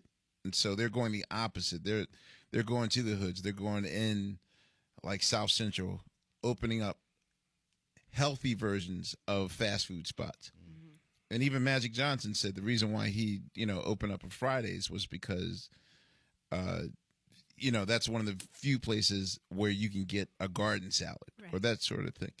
Don't nobody get a garden salad. Right. Yeah, I'm going to Fridays for the salad. Right. Not Johnny Walker. At least it's an option. Three for all or not. No, but a woman approached Magic and said, yo, I hope, this is like when he opened up his movie theater. She's like, yo, I really hope you open up a restaurant and bring it to the hood so we can have fresh salads, because you'll be shocked at the fact that you cannot find, I mean, now that most hood spots are being gentrified, I mean, even with the Locks, they opened up a juice bar in Yonkers. Yeah, Styles. Giving people their first taste of healthy options. So it's like, for a lot of people, especially like, I mean, even the idea of soul food is inaccessible now. Like you go to find Southern cuisine spots, at least in the Northeast. Okay. Not in North Carolina. I'm about to say, that's no shortage of that shit. No, but I mean, soul food right now in most hoods are takeout Chinese food. Like when people had the experience of like, collard greens and chicken and grits for dinner, like in the 60s and 70s. Now it's gravy, rice and wings for under $5. Pink lemonade, iced tea mix. So it's like, Margaret. do you? Sorry. You were placing an order, right? Jumbo cheeseburger special. So after you experience, Some fries, salt, pepper, ketchup, and hot sauce. all right, motherfuckers. It's hungry. It's about to be lunchtime. I'm just asking. Do you feel that it's almost necessary that someone advocates, or speaks on the behalf of getting better conditions, because I often hear of the conditions in prison being horrible and substandard, and of course you'll hear these right-wing Republicans just being like, well, It's prison. that's what they deserve, and da-da-da-da. But it's still like you still got to treat a person human. Sure. And so, like, is there any step, or do you realistically see reality where that could be changed? I think it's getting everyone on board, but having their own reasons for it. Like a lot of right-wing Republicans have hit me in my DMs, along with crazed Mobb Deep fans, but kind of trying to challenge me in this discussion, and well, they're prisoners, like they can eat whatever, and even if you take away like the humane aspect of it, right? Someone enters prison healthy, they leave with diabetes, hypertension, poor liver functions, everything, right? Mm-hmm. When they get sick, they go to the ER. You pay for the ER. Mm-hmm. So if you want to hit your pocket one way or another, if you don't want to even look at it for anything other than selfish, it saves you financial money. Right. Reasons, look at that. Look at that at the heart of it. That it's ultimately costing you money for people to get better, essentially. So, which it's a horrible reason to have to it's a horrible argument to even present. Yeah. But there are some people that There's just some horrible truly, people out there. Yeah. Well, yeah. Well, people don't also realize, when you hear people arguing against the idea of private prison industry complex, people don't know that if you're one of the commissary owners, there was an article I was reading about. I guess one of the CEOs of I don't know if Bonton is a thing here. It's in Pennsylvania. It's real big. It's like Little Debbie's, Bonton. It's like these local snack companies, but they are making a killing being the exclusive provider of all these high-end snacks. And it's almost like I almost know that it's like the cheapest high sodium, high sugar amount, which keeps you almost. And what's funny is even when you go visit, y'all just made me think about something, because I've been to way too many prisons in Jersey. Even when you go to visit, they don't even provide, like, the snacks are the same for the visit. Like, say you're there and it's families, it's kids, and they want to eat something while they're there. You better go to the vending machine and get you a piece of chocolate or something. Not even like a trail mix, nothing in that area. Is it, Kathy, is there not one prison that's working on their dietary situation? I think I know that Martha Stewart changed her spot in West Virginia, and she's still, but hers is like a minimum security prison. It's a federal women's prison. I think it was Morgan. Yeah. No, it's not Morgantown, West Virginia. White collar. I do know that she still actively sends them fresh vegetables and fruit, and you know what's going to ultimately happen, in my opinion. I mean, I'm seeing some of it that they're talking about doing it in New York. It's going to take someone trying to do it in such a kitschy way, because that's what's going to end up. It's going to become trendy to do it, because I was reading some articles and they're like, check out the farm to table prison, whatever. And it becomes, it's going to have to take that rebranding, like rebranding. We need a hipster to hit. Yeah, it's gonna have to be that, unfortunately, in the same way that you got to like change the argument for Republicans on the whole prison system in general. But it's gonna have to be something cutesy for them to. When their kids are doing it, it's like, wait a minute. Right. So kind of like the way heroin got rebranded. Yeah. I mean, but opiates. Yeah. But the jump from Oz to Orange is the New Black. How what took off by making it like, hey, what happens when you put, like it's that chic. Kind of, right. So I think that's going to be the thing that will have to do it.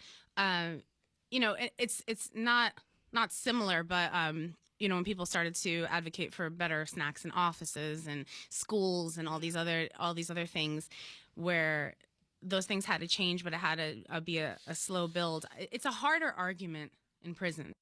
Oh, Kathy, are you saying Michelle Obama missed out on that one? Because I just, like she was supposed to cover that. Are you bucking shots? I love all praise due to the queen, but the clue just went off in my head. Right. Like she did schools, she did neighborhood about. Well, the thing that Michelle Obama did that I think was wonderful too was, there's a school in particular, I forget the name. My mom had consulted for them in Newark.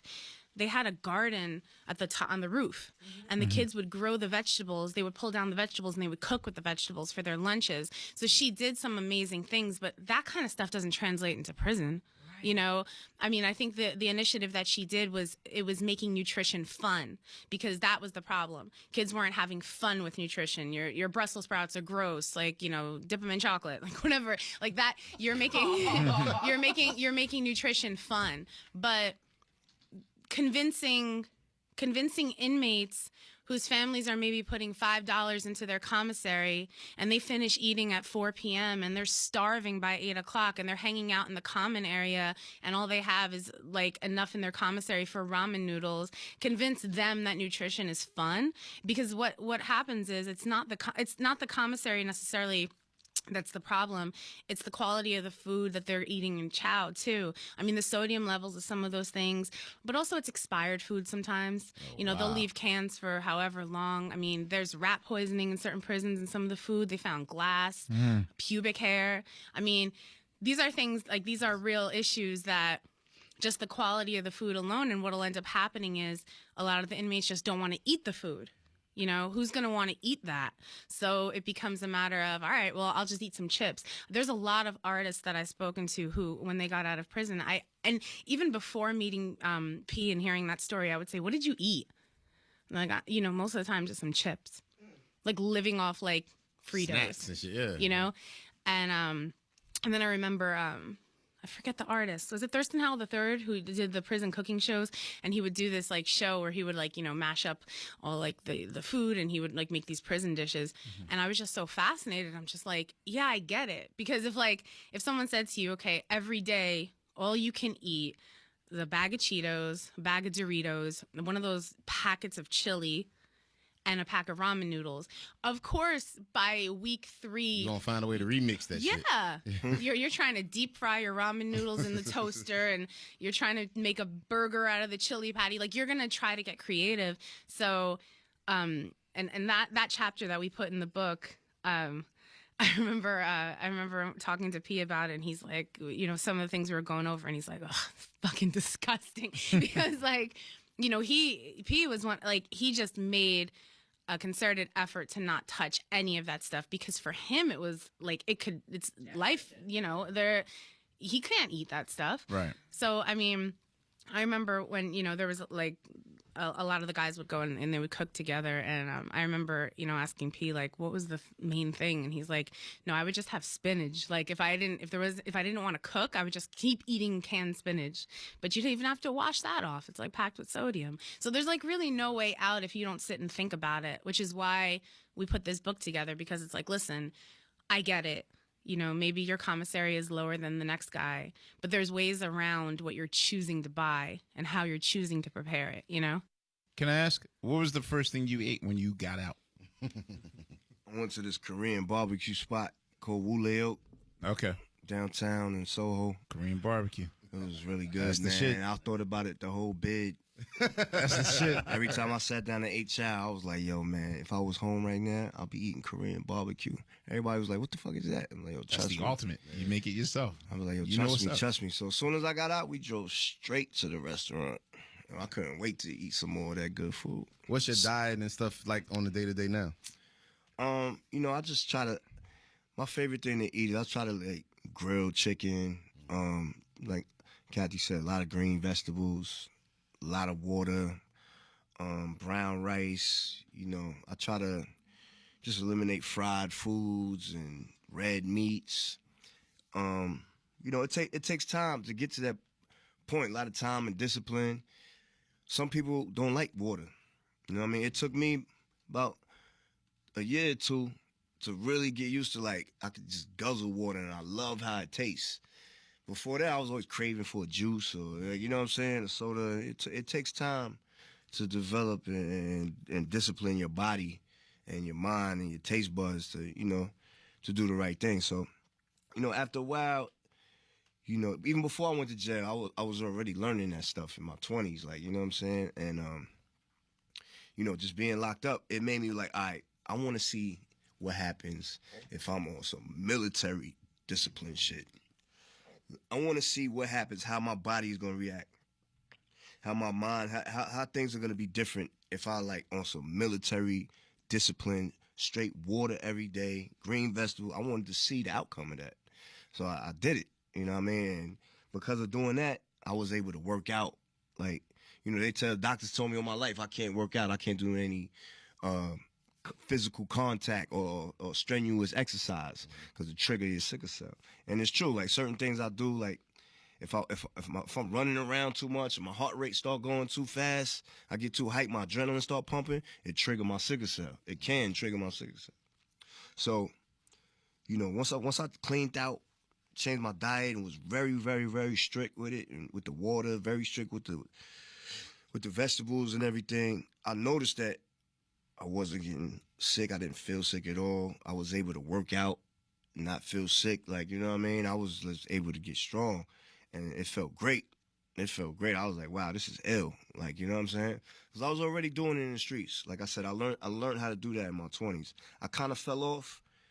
You know what I mean? Right before I went to jail, I started going a little downward spiral. I was going through some bullshit in my life. But, I was already with that discipline. I had already changed my life for 5-6 years straight. No smoking. This is from 2000. From 97, 98 to like 2002, something like that. You know what I'm saying? 2000, maybe 2003. I was on some strict diet shit. I was like learning how to heal myself through diet and spirituality. So I did that already, and I felt the effects of it. And then I kind of went on a downward spiral right before I got locked up. So when I got locked up, I was like, you know what? I want to try what I did. I want to do it to the maximum now. I want to really do this shit now. Like I said, straight military discipline with it. So with spirituality, do you mean like meditating, deep breathing? I mean like just the power of your thoughts. Affirmations, yeah, affirmations. Yeah, like just the power of your thoughts. You know what I'm saying? Negative thoughts. Like if somebody, like especially being in jail, everybody got bad attitude. Nobody wants to be there. Everybody's upset they in jail. Like everybody wakes up in the morning pissed off. Even the correction officers are pissed off. They gotta be there. You know what I'm saying? So everybody got an attitude in that motherfucker. And especially correction officers, they talk to you like shut the fuck up. Go do this. Go wash the toilets. Go do this. Like they bossing you around. Like they fuck with you. Especially when they first meeting you and getting to know who you are, they fuck with you. They try to press your buttons and see how you react. So I use that as, all right, this is gonna be my training. I'm gonna control my thoughts. As soon as he or anybody gives me a bad attitude, instead of me saying, man, fuck, in my mind, my first thought in my mind used to be, man, fuck this nigga. Like, you know what I'm saying? Piece of shit.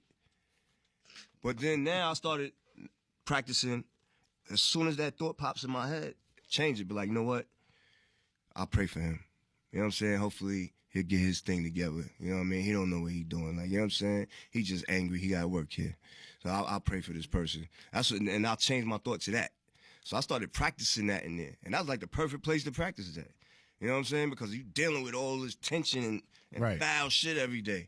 So I would practice that every day, practice changing my thoughts immediately. As soon as the thought popped in my head, I changed it to something else. And then when I kept doing it, it happened naturally. You know what I mean? I had to think about it no more. And through eating right and, thinking different, it changed. Like spirituality, that changes your spirit. Once you start thinking different, you're more at peace. Right. You're more at peace with everybody else and yourself. You know what I'm saying? You walk peacefully. Like, you carry yourself peacefully. You know what I'm saying? At the same time, I'm who I am. I grew up how I grew up. So it's not like I turned into some soft sucker motherfucker. I just know how to control my thoughts now. You know what I'm saying? You're an evolved human refined. being. I was gonna say too, man. I hear that in the new record too. I listened to it on the plane on the way over here. Thanks. And shit is dope, man. I can hear like just the I don't want to misquote the lyric, but it was one joint in particular you were talking about. You know, it ain't about black, and they don't care if you white. You know, it ain't about your religion. Like you were just, you know, just kind of speaking to tyranny joint. yeah, tyranny, yeah. And you saying I just tyranny. I don't give a fuck about none of that. You know, what race I'm saying? don't matter. Right. That's yeah. That was it. Your faith don't matter. The enemy is government tyranny. All that other shit don't matter. Like, you know what I'm saying? You rich don't matter. You broke don't matter. The enemy, they threaten our liberties. All that other shit don't matter. Like, you know what I'm saying? Yeah. That's what I'm trying to get.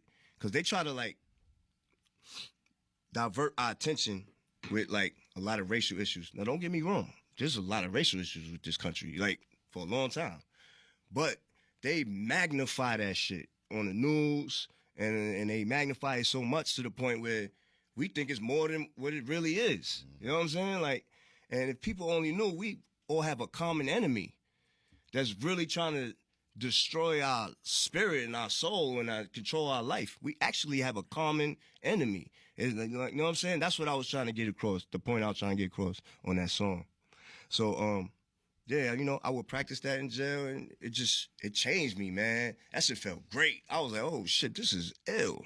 I was like, this is a great way to think. Like, I'm glad I was doing this. I was like, man, this is great, man. Street meditation. Well, I was like, I told you on this shit. Like, you know what I mean? It just made me feel better. Well, I felt better every day as a person. Like, you know what I mean? Well, Prodigy, we are going to have to close the show. Unfortunately, we could talk to you forever. I do have one last question. What up, though?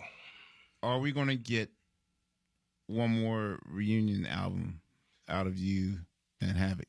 We definitely, me and Have are like crack fiends when it comes to hip hop. Like, it's like That's good shit to know. Like, you know, I rock him, but like I'm a fiend. So you're about to do some. I know that you're going to do. You're doing a few projects with live musicians. You're doing your residency at Blue Note. Yeah, that's every month. Yeah, we do it once a month there. So how can people find out like news about upcoming dates with you and that sort of thing? I always tell people, like, you know, you can always Google. You know what I mean? Hit up Google, like, yo. Are you on Twitter? Or what's Prodigy doing? Yeah. I'm on Twitter, Prodigy Mobb Deep. Okay, Instagram, cool. Prodigy Mobb Deep. But yeah, so we can follow you I there. forget sometimes myself. If you want to know what any of your favorite artists is performing or when their new album is dropping, you could go right on Google and just be like, yo, Mobb Deep new album or Prodigy new concert, or, you know what I'm saying? Like, and it'll all pop up. Like, you know what I'm saying? Magic. Or you I guess cleverly released the Hegelian dialectic on January 20th. Inauguration day. Which was, I was going to say. And that was planned out. We did that on purpose. I figured as much. And Laia's birthday. And your birthday. Well, yeah, but it's all about you, Laia. Right. Okay, that's Laia Supreme. Well, Kathy and Prodigy, I thank you very much for... Thank you. Yeah, thank you. I don't even think I'll go through the customary what we learned thing, because I think we learned everything at the same time. Yeah, man, shout out to everybody, too, man. I always got to do this, man. Shout out to Jay-Z. Shout out to Nas. Shout out to all my niggas, man. You know what I'm saying? It's all love. You know, I fuck with y'all niggas, man. This is like, man, I'm a fan of Jay-Z. You know what I'm saying? We went through our shit. I'm a fan. I love Son. He's one of the illest. I learned so much from him, watching him do business, how he carry himself. You know, same with Nas. I learned so much about how he write his songs and make his music. Like, you know what I'm saying? It ain't no beef, ain't no none of that shit, man. We grown. We are now men. evolved. Yeah, you know what I'm saying? Yeah. Yo, but you gotta get out the comments. Don't read them comments no more. They get to you. No more comments. I love reading the comments. No, man. The comments be better than the articles I sometimes. love reading the comments. That one ain't taking him down too much. Too much. Yeah. No more comments. You don't remember none of the positive. You don't remember the negative. But yo, the listeners out there, man, you know what I mean? Anybody could go to jail. I was locked up with a lot of characters from different walks of life. You hear that, Bill?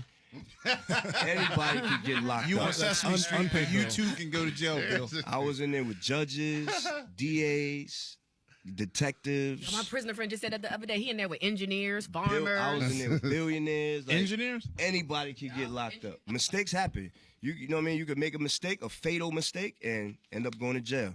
And from any walk of life. Look at Martha Stewart. So what I'm saying that is just, you know, stay out of jail, man, so you ain't got to eat that crap, man. You know what I'm saying? Like, For real. And out the corner store. Stay out the corner store. Yeah, man, stay your ass in the street, man. Do the right thing. And on that note, on behalf of Prodigy, Kathy, Landoli, There it is. I got it. Finally. Sugar After Steve. 20 years. Sugar Steve, damn, Sugar Steve, we didn't even. bring Talk up about your sugar. sugars. Yeah. Your sugars. He has sugars. About the sugar-free cookbook. Steve. Exactly. You can go Well, to it was- prison and get diabetes, or you can just hang out with you and get diabetes. No, Either way, it's no, that way. whatever. Unpaid Bill, Boss Bill, Fonticolo, and Margaret. Oh, you. Margaret, how many prisons you been to in Jersey? Like 5. Margaret been everywhere. You been on prison tour. Wrong way. Yo, this is Questlove Supreme. We will see you on the next go round. Thank you very much. Yep. See you later. Questlove Supreme is produced by Pandora and Team Supreme.